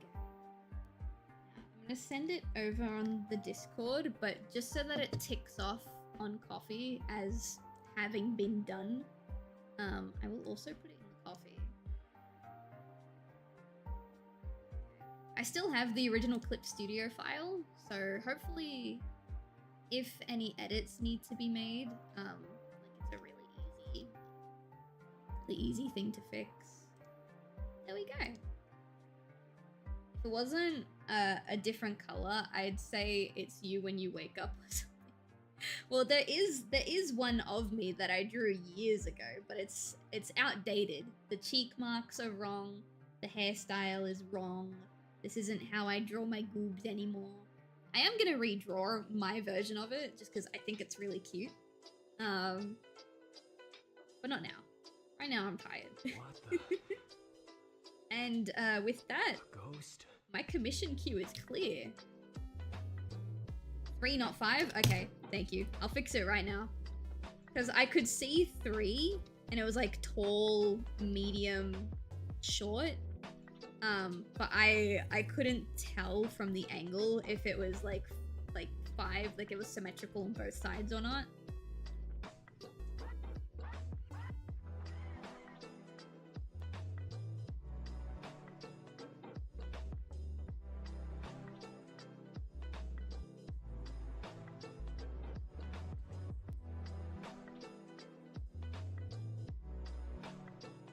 Alright, is that better? Anything else, Sora, that I can do for you right now?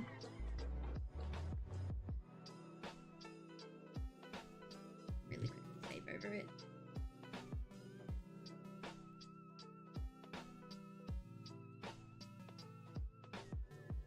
Let me send you this version. Where did my Discord go? Oh, there.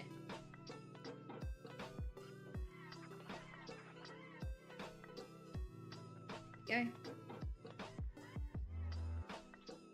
Oh, no worries. It was very cute. I really like this design. I like it's very common on VTuber models. Like this idea. Oh, you can't see my mouse. This idea where like the pattern goes like over into the paw. I see it a lot on VTuber models. I don't see it a lot in like characters that I get commissioned to draw. That's very nice. But yeah, with that, my commission queue is clear. So I think we're gonna wrap up for tonight. Thanks everyone so much for vibing and hanging out with me. Thank you everyone who came in from a raid and stuck around. We're gonna be playing GTA 5 basically the rest of this week. We're gonna be doing GTA 5 basically the rest of this week because I haven't got anything else lined up. Thank you so much, Mothagaya or Mothagia? I think it's Mothagaya, for the follow. I appreciate that. You guys are all so sweet. I'm so glad that I have such a nice community of people to just vibe and draw artwork with. See you next time. Yes, we'll see you guys next time, chat. Stay warm, stay cozy, stay toasty. If you sneezed during the stream at any point, bless you. Thank you to all the raiders. Thank you to everyone who stuck around after a raid. And I will see you guys hopefully tomorrow. Good night, everybody.